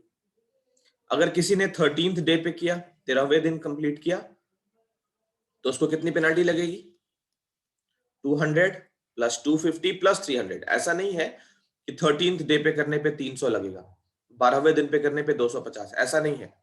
11th डे की पेनल्टी है 200, 12th डे की पेनल्टी है 250, 13th डे की पेनल्टी है 300। Okay, the penalty for each succeeding day being rupees 50 more than the preceding day. जैसे 14वें दिन की पेनल्टी क्या होगी, रुपीज 350, तो अगर 4 दिन डिले करते हो कोई किसी काम को तो 200 फर्स्ट डे की पेनल्टी, सेकेंड डे की पेनल्टी 250, थर्ड डे की 300 और फोर्थ डे की पेनल्टी 350। चारों दिन की पेनल्टी ऐड करके हमें देनी पड़ेगी। ठीक है, तो ये तो एग्जांपल था। अब इस क्वेश्चन में क्या बोल रहा है, how much money the contractor has to pay as penalty if he has delayed the work by 30 days. तो कॉन्ट्रैक्टर ने 30 डेज का डिले किया है, कितनी पेनल्टी उसको टोटल पे करनी पड़ेगी। तो देखो जो एपी हमारी बन रही है वो कैसी बन रही है, एपी जो है वो फर्स्ट डे की पेनल्टी 200 है, सेकेंड डे की पेनल्टी 250 है, थर्ड डे की 300 है, और इस तरीके से 30 डेज उसने वर्क को डिले किया है। तो 30th डे पे क्या पेनल्टी लगी होगी, मतलब कहने का कि फर्स्ट डे की पेनल्टी ये है, ये सेकेंड डे की पेनल्टी है, थर्ड डे की पेनल्टी है, सो ऑन। इसी तरीके से 30 दिन तक कितनी पेनल्टी हर हर दिन लगी होगी, उन सबको हमें ऐड करना है।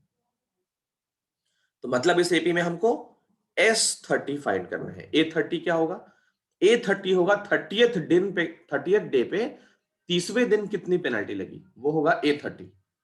तो हमें एक्चुअली A1, A2, A3 मतलब फर्स्ट दिन की पेनल्टी, सेकंड डे की पेनल्टी, थर्ड डे की penalty and so on till 30th day की पेनल्टी, इन सारी पेनल्टीज को ऐड करना है। तो वो लगेगा पूरे साल में, मतलब 30 दिन में वो टोटल पेनल्टी हमको देनी पड़ेगी। तो मतलब इसमें हमें A30 फाइंड नहीं करना है। A30 क्या होगा, यहाँ पे 30वें दिन की पेनल्टी कितनी होगी वो होगा A30। ओके, तो S30 फाइंड करने के लिए हमारे पास जो फॉर्मूला है SN का वो पहले लिख लेते हैं। यहाँ पे देखो फॉर्मूला हर बार लिखना वरना मार्क्स कट जाएंगे। तो S30 होगा 30/2, 2A प्लस 29 इंटू डी। अब इस AP के लिए A की वैल्यू कितनी है, A है 200, D की वैल्यू है 50। तो यहां पे पुट करते हैं वैल्यूज। 30/2 हो गया 15, 2 इंटू 200 प्लस 29 इंटू 50। इसको सॉल्व कर लेते हैं। 15 ये हो गया 400, 29 इंटू 50 ये कितना होगा 29 इंटू 15। इसको मल्टीप्लाई करें रफ में जाके 145 और उस पे एक जीरो, तो ये हो गया 15 मल्टीप्लाइड बाई 1850। इसको अगर मल्टीप्लाई करो तो आंसर मिलेगा 27750 रुपीज, 27,750 रुपीज। तो ये पेनल्टी देनी पड़ेगी उस कॉन्ट्रैक्टर को। आई होप क्वेश्चन नंबर 15 सबको क्लियर है। हम चलते हैं नेक्स्ट क्वेश्चन पे।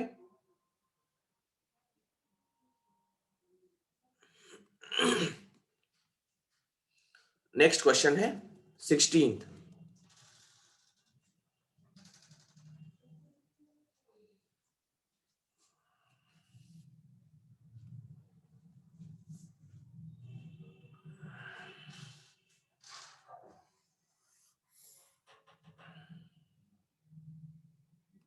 देखो question number 16, sum of rupees 700 is to be used to give 7 cash prizes to student of a school for their overall academic performance। तो जो सम है कितने बच्चों को देना है, 7 कैश प्राइजेस देने हैं। तो 7 बच्चों को ये प्राइज डिस्ट्रीब्यूट करना है, मतलब 7 बच्चों को जो प्राइज दिया जा रहा है उसका सम कितना है 700। तो S7 हो गया 700। हमें ये पता चल गया कि N की वैल्यू कितनी है 7 है। 7 बच्चों को कैश प्राइज देना है और जो कैश टोटल डिस्ट्रीब्यूट होना है, जो बजट है वो है 700 रुपीज का। A sum of rupees 700 is to be used to give 7 cash prizes to student of a school for their overall academic performance. If each prize is rupees 20 less than the preceding prize, तो हर एक price जो है वो पहले वाले price से 20 कम है। जैसे फर्स्ट प्राइस अगर 200 है तो नेक्स्ट प्राइस कितना होगा 180, फिर उसके बाद का प्राइस कितना होगा 160, मतलब 20 कम है, 20 less than the preceding price. तो इस एपी में हमें नहीं पता फर्स्ट टर्म क्या होगा, सेकंड टर्म क्या होगा, बट डी की वैल्यू हमें पता चल गई वो -20 है। D always second term minus first term होगा। एग्जांपल लेके हमने डी समझ लिया कि नेक्स्ट जो प्राइस है वो पहले वाले से 20 कम है, तो ये डिक्रीजिंग एपी है, इसका डी नेगेटिव होना चाहिए, तो डी यहाँ पे -20 है। Find the value of each prizes, मतलब इसमें जो 7 टर्म्स हैं वो सारे के सारे हमको निकालने हैं कि सारे बच्चों को कितने कितने प्राइस मिला है वो हमको कैलकुलेट करना है। चलो तो यूज करते हैं फॉर्मूला। एस एन का फॉर्मूला होता है n/2, फॉर्मूला हर क्वेश्चन में लिखना चाहिए, n-1 into D. 700 equal to 7/2 2 into A, n-1 हो गया 6 और d की वैल्यू -20। इसको सॉल्व करके हमें a मिल जाएगा, जिससे 7 से ये 100 टाइम्स कैंसिल और ये 2 इधर ट्रांसपोज करके 200, इधर बचा 2a -120। तो 2a की वैल्यू क्या हो गई 120, इधर ऐड करके 320, a की वैल्यू मिल गई 160। तो a 160 और d है -20। जब a और d हमको मालूम चल चुका है तो हम इस AP का कोई सा भी टर्म फाइंड कर सकते हैं। हमें एक्चुअली इसमें क्या क्या फाइंड करना है, तो फर्स्ट टर्म मतलब फर्स्ट स्टूडेंट को कितना कैश प्राइस मिला, सेकंड को कितना मिला, थर्ड को कितना मिला, फोर्थ स्टूडेंट को कितना मिला, फिफ्थ को कितना मिला, सिक्स्थ को कितना मिला और सेवेंथ को कितना मिला, ये सारे कैलकुलेट करने हैं। तो A1 तो A ही होता है, A2 होता है A प्लस डी, ये होता है A plus 2D, A plus 3D, A plus 4D, A plus 5D और A प्लस 6D। ए और डी मालूम चल जाने के बाद हमें ये इस तरीके से भी निकालने की जरूरत नहीं है, हमें ये पता है कि 20 रुपए कम है हर एक बच्चे का प्राइस। तो ए प्लस डी करो या 160 से 20 माइनस करके 140 भी लिख सकते हो, इसको 120 रुपीज कम करते जाओ बस। ये हो गया 80, ये हो गया 60 और ये हो गया 40। आप चाहो तो फॉर्मूला भी चेक कर सकते हो, a प्लस 60 40 ही आएगा। a है 160 प्लस 6 इंटू -20। हम फॉर्मूले के थ्रू चले अगर तो इस तरीके से सॉल्व करेंगे, ये 160 माइनस 120, आंसर हमारा 40 ही मिलेगा जो कि सेम है।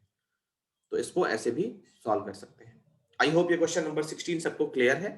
हम चलते हैं नेक्स्ट क्वेश्चन पे, 17th। देखो क्वेश्चन नंबर 17th,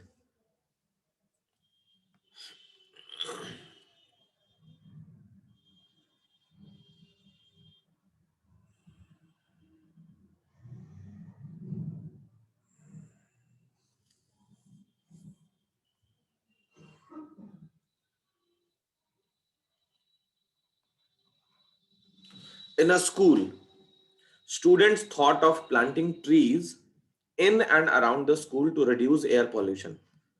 किसी स्कूल में बच्चों ने स्कूल के अंदर और बाहर ट्रीज लगाने के बारे में सोचा है एयर पॉल्यूशन को रिड्यूस करने के लिए। It was decided that the number of trees that each section of each class will plant will be the same as the class in which they are studying। तो बच्चों ने ये सोचा कि उस स्कूल में बहुत सारे क्लास हैं, जैसे class 1, second class, third class, fourth, और उन क्लासेस में सेक्शंस भी हैं। तो कोई पर्टिकुलर सेक्शन उतने ही पेड़ लगाएगा जितने की वो क्लास है। जैसे example, a section of class 1 will plant 1 tree, a section of class 2 will plant 2 trees and so on till class 12। मतलब पहली क्लास के बच्चे एक पेड़ लगाएंगे। पहली क्लास में कितने सेक्शन है वो पढ़ लेना पड़ेगा। There are 3 sections of each class। तो क्या मालूम चल रहा है, फर्स्ट क्लास में सेक्शन ए है, सेक्शन बी है और सेक्शन सी है, फर्स्ट स्टैंडर्ड। सेकेंड क्लास में भी ए बी सी 3 सेक्शन है, थर्ड क्लास में भी ए बी सी 3 सेक्शन है and so on. 12th class में भी ए बी और सी 3 सेक्शन है। ओके, अब पहली क्लास का section A 1A 1B 1C, हमारे स्कूल में ऐसे ही होता है 1A 1B 1C, 9th A 9th B 9th C, ऐसे करके सेक्शन होते हैं। तो स्कूल में हर एक क्लास में 3 सेक्शन है ए बी सी करके। अब 1A के बच्चे कितने पेड़ लगाएंगे, तो 1A के बच्चे जिस क्लास में पढ़ते हैं उतना पेड़ लगाएंगे। तो 1A सेक्शन के सारे बच्चे मिलकर एक पेड़ लगाएंगे, 1B के सारे बच्चे भी एक पेड़ लगाएंगे और 1C के सारे बच्चे भी एक पेड़ लगाएंगे, मतलब पहली क्लास में टोटल 3 पेड़ लगेंगे। नेक्स्ट क्लास 2, सेकंड ए के बच्चे, सेकंड ए के बच्चे जिस क्लास में पढ़ रहे हैं उतने पेड़ लगाएंगे। तो ये सारे बच्चे मिलके 2 पेड़ लगाएंगे, सेकंड बी सेक्शन के सारे बच्चे मिलके 2 पेड़, और सेक्शन सी के सारे बच्चे मिलके 2 पेड़। टोटल सेकंड सेक्शन से, सेकंड क्लास से टोटल 6 पेड़ लगेंगे। थर्ड क्लास में सेक्शन ए 3 पेड़, क्योंकि वो थर्ड क्लास में पढ़ रहे हैं सारे। सेक्शन ए और सेक्शन बी और सेक्शन सी, इन सारे के बच्चे 3-3 पेड़ लगाएंगे, पूरी क्लास मिलके 3 पेड़ लगाएगी। तो थर्ड क्लास से टोटल 9 पेड़ लग रहे हैं। इसी तरीके से क्लास 12th में, तो 12th ए सेक्शन के बच्चे 12 पेड़ लगाएंगे, 12 बी भी 12 पेड़, और 12 सी वो भी 12 पेड़ लगाएगी। तो मतलब 12th क्लास से टोटल 36 पेड़ लग रहे हैं। ओके, आई होप ये सबको समझ में आ रहा है। अब how many trees will be planted by the students, तो नंबर ऑफ ट्रीज मतलब इन सबका सम फाइंड करना है। तो अगर ये एपी फॉर्म हो जाए तो हमारा फॉर्मूला काम कर लेगा। देखो 3 फर्स्ट टर्म है, 6 सेकंड टर्म है, तो second term minus first term common difference 3 आ रहा है, इसका कॉमन डिफरेंस भी 3 आ रहा है, तो मतलब एपी फॉर्म हो रही है। तो जो एपी है वो क्या है, 3 plus 6 plus 9 and so on till 36। Okay, तो इसका सम फाइंड कर लें। इस एपी में फर्स्ट टर्म है 3, कॉमन डिफरेंस है 3, और nth टर्म है 36।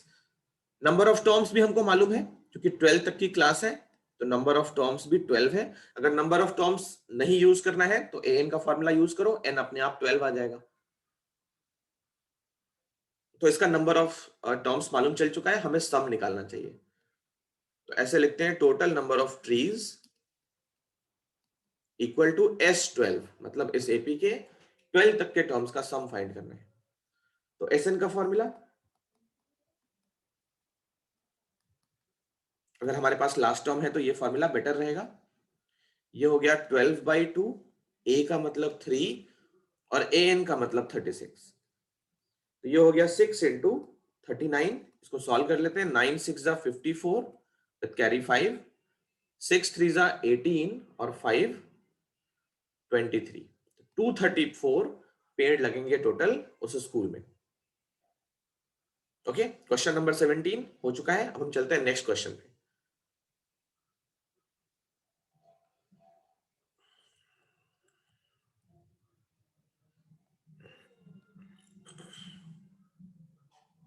देखो क्वेश्चन नंबर 18 जो है उसका फिगर भी इस क्वेश्चन में दिया है, बट वो नेक्स्ट पेज पे है, तो ये फिगर भी देख लो। ओके,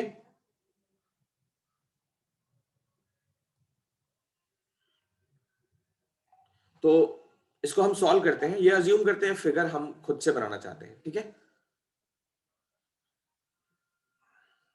तो देखो क्या लिखा है और उसको कैसे सॉल्व करना है। अ spiral is made up of successive semi circles. Semi circle इस टाइप की होती है, तो ये सक्सेसिव सेमी सर्कल्स से मिलके बना है। Question number 18, spiral is made up of successive semi circle with centres alternately at A and B. तो ए एंड बी 2 पॉइंट्स ले लेते हैं। ये पॉइंट ए ले लिया, इस पॉइंट को बी ले लिया। थोड़ा सा राइट साइड में फिगर बनाते हैं ताकि कैलकुलेशन में हम स्पेस यूज कर पाए। ये ए है और ये पॉइंट बी है। Okay, with centres alternately at A and B. तो पहले स्पाइरल, पहली सेमी सर्कल का सेंटर ए पे है, दूसरी सेमी सर्कल का सेंटर बी पे है, फिर तीसरे का फिर ए पे, चौथे का फिर बी पे, ऐसे। Starting with centre A of radii 0.5। तो सेंटर ए अगर ले ले, ठीक है, तो पहली सेमी सर्कल कुछ ऐसे बनाते हैं। इसका सेंटर ए पे है, दूसरी सेमी सर्कल का सेंटर हमें बी पे रखना है। ये पहली सेमी सर्कल हो गई। दूसरी सेमी सर्कल का सेंटर हमें बी पे रखना है, तो वो ऐसे बना लेते हैं। फिर तीसरी सेमी सर्कल का सेंटर फिर ए पे आएगा, तो उसको हम ऐसे बना लेते हैं। फिर चौथी सेमी सर्कल का सेंटर बी पे है, तो उसको ऐसे बना लेते हैं। फिगर थोड़ा सा सही नहीं बन रहा है, मतलब आई थिंक आपको समझ में आ रहा होगा। फिर उसके बाद 5वीं सेमी सर्कल ऐसे, ठीक है। अब देखो इस क्वेश्चन में जो पहली सेमी सर्कल है वो यहां से स्टार्ट होके यहां पे खत्म होती है। ये फर्स्ट सेमी सर्कल खत्म हो गई। सेकंड सेमी सर्कल यहां से स्टार्ट होके यहां पे खत्म होती है। थर्ड वाली यहीं से शुरू हो गई और वो यहां पे खत्म होती है। फोर्थ वाली यहां पे खत्म हो गई और ये फिफ्थ सेमी सर्कल। मैंने टोटल 5 सेमी सर्कल्स बनाए हैं। इनके रेडियस के बारे में क्या इंफॉर्मेशन गिवन है, जिसका सेंटर ए पे है उसका रेडियस पॉइंट ए से मेजर करेंगे 0.5। दूसरी सेमी सर्कल ये वाली है, इसका सेंटर पॉइंट बी पे है तो यहां से इसका रेडियस मेजर करेंगे 1 सेंटीमीटर। तीसरी सेमी सर्कल ये वाली है तो इसका सेंटर पॉइंट ए से मेजर होगा, ये है 1.5। चौथी वाला फिर बी से मेजर होगा तो ये है 2। इस तरीके से रेडियस उनके बढ़ते जा रहे हैं as shown in the figure. तो फिगर मैंने बना दिया यहाँ पे। What is the total length of such a spiral made up of 13 consecutive semicircles? ऐसी ऐसी 13 सेमी सर्कल्स हैं, ठीक है। तो सेमी सर्कल का जो लेंथ है वो कैलकुलेट करते हैं। 13 सेमी सर्कल्स हैं तो सबका लेंथ निकालेंगे और सबको ऐड करेंगे।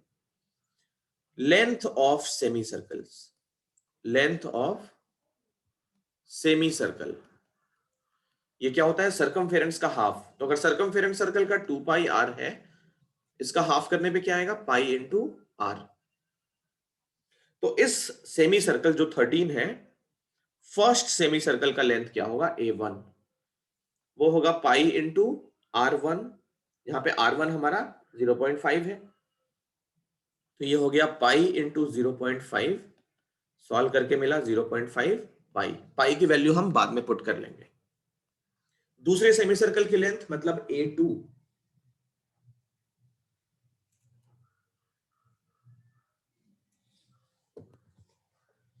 तो A2 कैसे निकालेंगे, A2 equal to pi into R2। Pi into दूसरे सेमी सर्कल का रेडियस 1 था तो ये हो गया पाई ओनली। A3 पाई R3, पाई और R3 है 1.5, ये हो गया 1.5 पाई। चौथी semi circle A4 pi into R4 तो पाई इंटू 2, ये हो गया 2 पाई।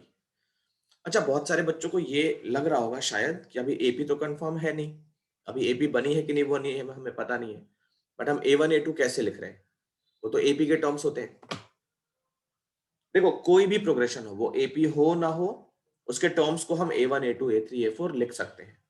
हाँ, अगर इन टर्म्स का डिफरेंस कांस्टेंट हो तो वो AP बन जाती है। कोई भी रैंडम नंबर्स भी लिखे जाएं अगर कॉमा से सेपरेट करके, तो फर्स्ट टर्म सेकंड टर्म वहां पे भी होता है। वो AP बने ना बने वो तो टर्म्स के डिफरेंस पे डिपेंड करता है। तो A1 A2 A3 A4 किसी भी प्रोग्रेशन के टर्म्स को हम लिख सकते हैं, चाहे वो AP हो चाहे वो ना हो। तो अभी हमने सारे टर्म्स लिखे हैं, कुछ एक टर्म्स लिखे हैं, 13 तक के टर्म्स हैं टोटल। इनका कॉमन डिफरेंस चेक करते हैं कि AP बनता है कि नहीं।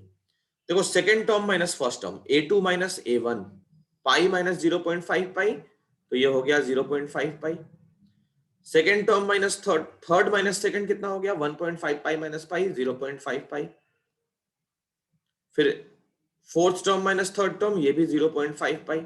तो कॉमन डिफरेंस कांस्टेंट दिख रहा है, मतलब AP फॉर्म हो रही है। तो इसमें हमको SN का फॉर्मूला यूज कर सकते हैं। SN equal to n/2 2a plus n minus 1 into D, जहां पे n की वैल्यू है 13, a की वैल्यू है फर्स्ट टर्म 0.5 पाई और d की वैल्यू भी 0.5 पाई ही है। ये कॉमन डिफरेंस, ये हमारा d होता है। S13 निकालना है हमको, 13 सेमी सर्कल्स का सम चाहिए। तो S13 equal to 13/2, 2 into 0.5 pi, n minus 1 हो गया 12 इंटू 0.5 पाई। ये हो गया 13/2, 0.5 इंटू 1 तो ये पाई, 12 इंटू 0.5 6 पाई, ये हो गया 13/2 इंटू 7 पाई। अब हम पाई की वैल्यू यहाँ पे पुट कर लेते हैं, 7 इंटू 22/7। देखो 7 से 7 कैंसिल, 2 से ये कैंसिल 11 टाइम्स, 11 इंटू 13 करोगे तो 143 सेंटीमीटर ये टोटल लेंथ आ जाएगी उन सारे स्पाइरल्स की। क्वेश्चन नंबर 18 काफी इंपॉर्टेंट है, इसको कॉपी कर लो, फिगर भी सही से बनाना। हम चलते हैं नेक्स्ट क्वेश्चन पे।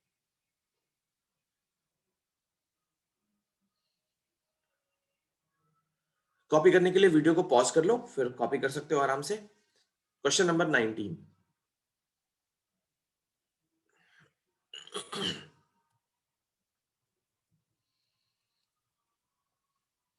देखो 19 question,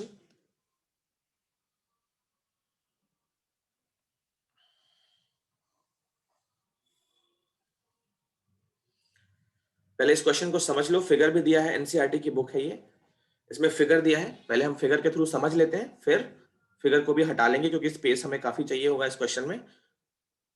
19th question, 200 logs are stacked in the following manner। 200 logs को इस मैनर में हमें स्टैक करना है। 20 logs in the bottom row। देखो बॉटम वाली रो ये वाली है, इसमें 20 logs हैं टोटल। 19 इन द नेक्स्ट रो, इससे ऊपर वाले में 19 logs हैं टोटल। फिर 18 इन द नेक्स्ट रो, इसके ऊपर वाली थर्ड रो में कितने logs हैं? 18 logs हैं, एंड सो ऑन। ठीक है, इस तरीके से लकड़ियों को हमें रखना है, लकड़ियों को इस तरीके से हमें स्टैक करते जाना है। In how many rows are the 200 logs placed? कितने रोज ऐसे लगेंगे हमें अगर 200 logs को प्लेस करना है? And how many logs are in the top row? Top row मतलब लास्ट रो में कितने logs होंगे ये भी बताना है। ओके, तो ये फिगर नहीं मिटाते हैं, एक काम करते हैं हम सॉल्यूशन को इतने से स्पेस में ही कर लेते हैं क्योंकि फिगर हमें काफी अच्छे से विजुअलाइज करा रहा है इस क्वेश्चन को। 19th क्वेश्चन देखो, कोशिश करते हैं हमारा सॉल्यूशन इतने में अट जाए क्योंकि फिगर हटाने पे फिर हमें चीजें समझ में नहीं आएंगी। सबसे बॉटम वाली जो रो है उसमें 20 लकड़ियां हैं, उसके ऊपर 19 है, उसके ऊपर 18 है, तो ये 20, 19, 18 ये तो एपी फॉर्म हो रहा है। एक एक लकड़ी हमें कम करते जानी है ना, एक लकड़ी हमें कम करता जाना है। तो जो एपी मिल रही है हमको वो है 20, फिर 19, फिर 18 एंड सो ऑन। इस एपी में फर्स्ट टर्म है 20, कॉमन डिफरेंस देखो डिक्रीजिंग एपी है, second term minus first term -1। Number of term हमें नहीं पता है, नंबर ऑफ टर्म्स हमें निकालना है। नंबर ऑफ टर्म्स क्या होंगे? कितने रोज लग रहे हैं वही होंगे नंबर ऑफ टर्म्स। तो एन की वैल्यू निकालनी है और लास्ट रो में कितनी लकड़ियां हैं मतलब ए एन कितना है वो भी बताना है। आई होप ये बात क्लियर है सबको कि नंबर ऑफ रोज कितने हैं, हाउ मेनी रोज मतलब एन की वैल्यू फाइंड करनी है, and how many logs are in the top row. Top row मतलब सबसे ऊपर की रो कितनी होगी, उसमें कितनी लकड़ियां होंगी, तो nth टर्म जो होगा उसका कितना वैल्यू होगा वो चाहिए। गिवन क्या क्या है? 200 लॉग्स प्लेस्ड है, मतलब हमको इन सारे रोज में जो लॉग्स रख रहे हैं उनका सम है 200।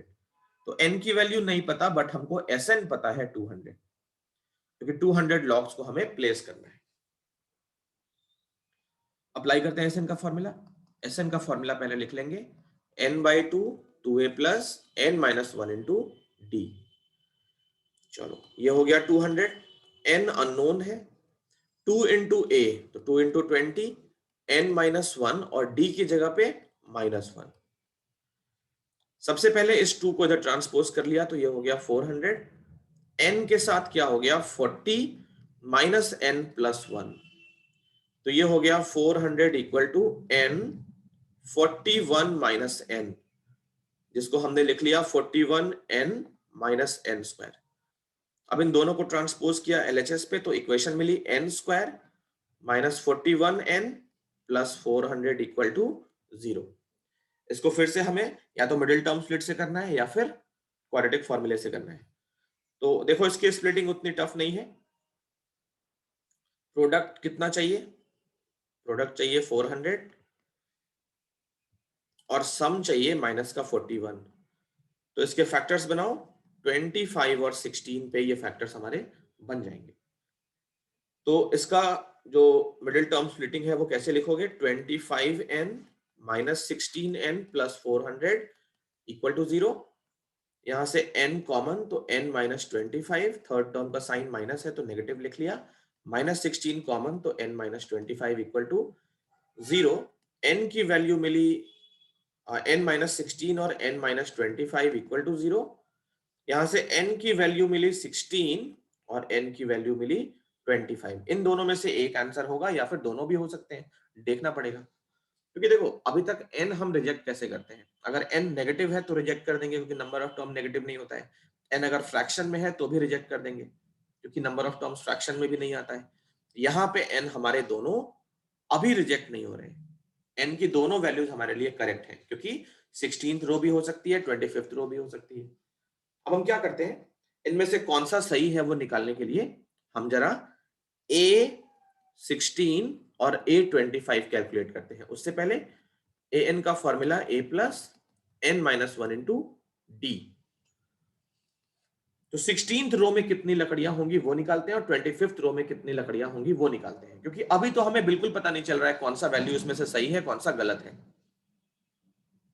तो लास्ट रो में कितनी लकड़ी है, A16 निकालते हैं, a प्लस 15d और ये हो गया a प्लस 24d। a है हमारा 20, 15 और d की वैल्यू है -1।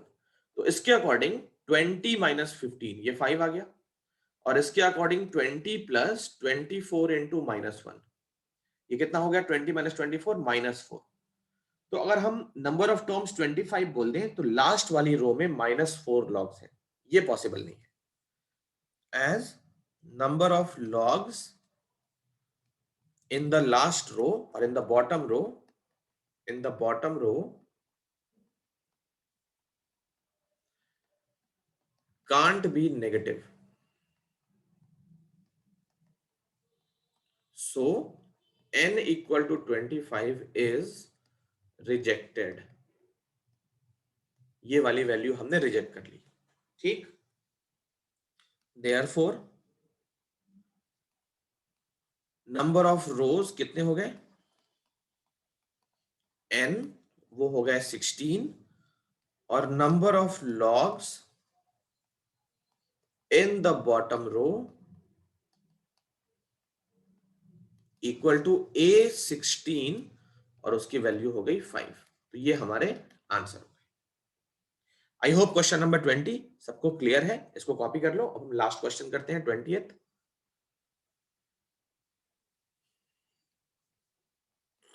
देखो 20th क्वेश्चन थोड़ा सा बड़ा है बट ये बहुत ही सिंपल क्वेश्चन है। ओके इसको सॉल्व करते हैं। 20th क्वेश्चन को सॉल्व करने के लिए हमारे पास स्पेस काफी कम मिलेगा क्योंकि ये काफी लंबा क्वेश्चन है, फिगर भी इसमें दिया है साथ में। समझते हैं इसको, स्पेस जो बीच में जगह बचेगा हम वहीं पे करेंगे। ओके तो एक बार क्वेश्चन समझ लेते हैं पहले। In a potato race a bucket is placed at the starting point. ये देखो बकेट यहाँ पे रखा हुआ स्टार्टिंग पॉइंट पे, which is 5 metre from the first potato. ये पॉइंट है, फर्स्ट पोटैटो रखा है यहाँ पे, ये फर्स्ट पोटैटो नंबर 1 लिख दिया यहाँ पे। And other potatoes are 3 metre apart in the straight line. यहाँ पे दूसरा पोटैटो रखा है, यहाँ पे थर्ड पोटैटो, यहाँ पे फोर्थ पोटैटो और ये फिफ्थ पोटैटो। बाकी सारे पोटैटोज अभी दिख भी रहे हैं आपको। Competitor start from the bucket, तो कॉम्पिटिटर को बकेट से स्टार्ट करना है, यहां पे स्टार्ट करना है। Picks up the nearest potato, यहां से वो स्टार्ट करेगा, ठीक है, यहां से स्टार्ट करेगा, यहां से जाएगा ऐसे भागते हुए, फर्स्ट पोटैटो को पिक करेगा, रन्स बैक विद इट, इसके साथ वापस दौड़ेगा मतलब पलट के। अब फिर वापस उसको बकेट की तरफ दौड़ना है, drops it in the bucket, उसको बकेट में ड्रॉप करेगा, तो फिर ये डिस्टेंस ट्रेवल करेगा। पहला पोटैटो बकेट के अंदर आ गया और कॉम्पिटिटर फिर से उस पोजीशन पे आ गया। Runs back to pick up the next potato, अब यहां से भागकर वो सेकेंड पोटैटो को पिक करने जाएगा, उसको उठाएगा, वापस उसको बकेट में पुट करेगा, फिर यहां से थर्ड को पिक करने जाएगा और थर्ड को पिक करके वापस बकेट में ड्रॉप करेगा। इस तरीके से in the same way until all the potatoes are in the bucket. 10th potato को जब पिक करेगा इस तरीके से, 10th पोटैटो पिक किया और उसको लेकर वापस बकेट में ड्रॉप किया, तो इतने पोटैटोज को पिक करेगा जब तक 10th पोटैटो को पिक करके जब बकेट में ड्रॉप कर लेगा तो उसके लिए रेस फिनिश हो जाएगी। What is the total distance the competitor has to run, कितना डिस्टेंस उस कॉम्पिटिटर को ट्रेवल करना है अगर ये रेस उसको कंप्लीट करनी है तो। तो देखो पहले हम क्या करते हैं, डिस्टेंस ट्रेवल्ड कैलकुलेट करते हैं। Distance travelled by the competitor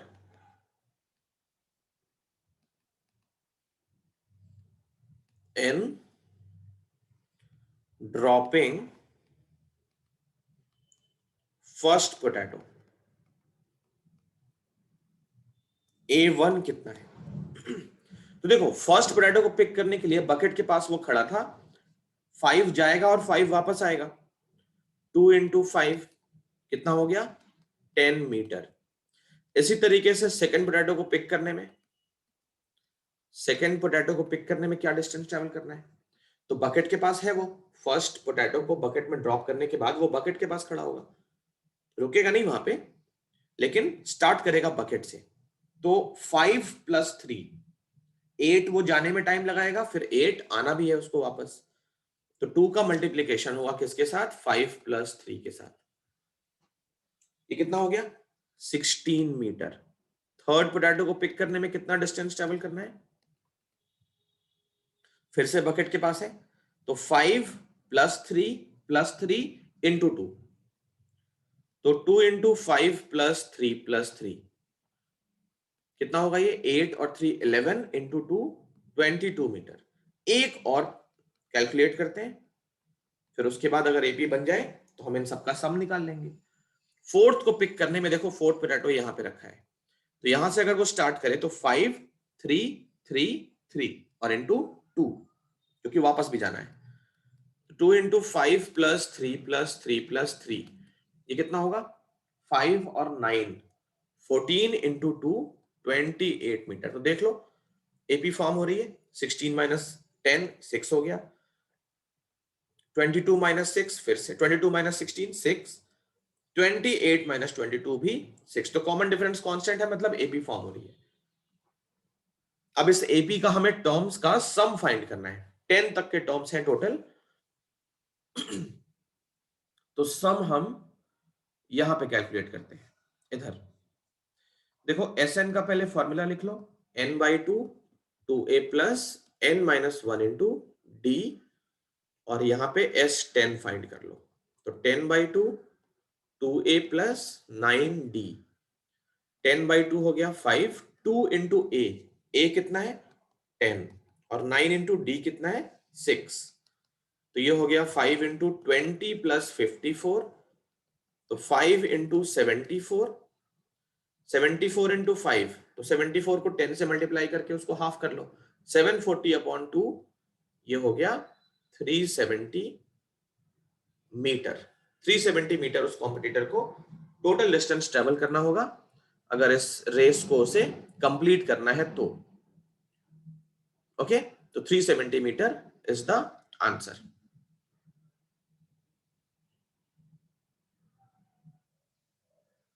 ठीक, तो हमारी एक्सरसाइज 5.3 कंप्लीट हो चुकी है। अब एपी पे एक लेक्चर हम और रखेंगे जिसमें इसके ऑप्शनल एक्सरसाइज और कुछ एक्स्ट्रा क्वेश्चंस करेंगे। तो इस वीडियो में इतना ही रखते हैं। एपी का हमने एनसीईआरटी में 5.1, 5.2, 5.3 कंप्लीट कर लिया है। इसके लिए एक लेक्चर और रखेंगे जिसमें हम इसकी ऑप्शनल एक्सरसाइज और कुछ एक्स्ट्रा क्वेश्चंस करेंगे। ठीक है, आई होप आपको वीडियो पसंद आई। अगर आपको अच्छी लगी तो आप चैनल को सब्सक्राइब करें, इस वीडियो को लाइक करें, और कुछ और भी एडिशनल इन्फॉर्मेशन चाहते हैं तो आप कमेंट बॉक्स में डाल सकते हैं। ठीक है, इस वीडियो में इतना ही, मिलते हैं आपसे नेक्स्ट वीडियो में। Thank you.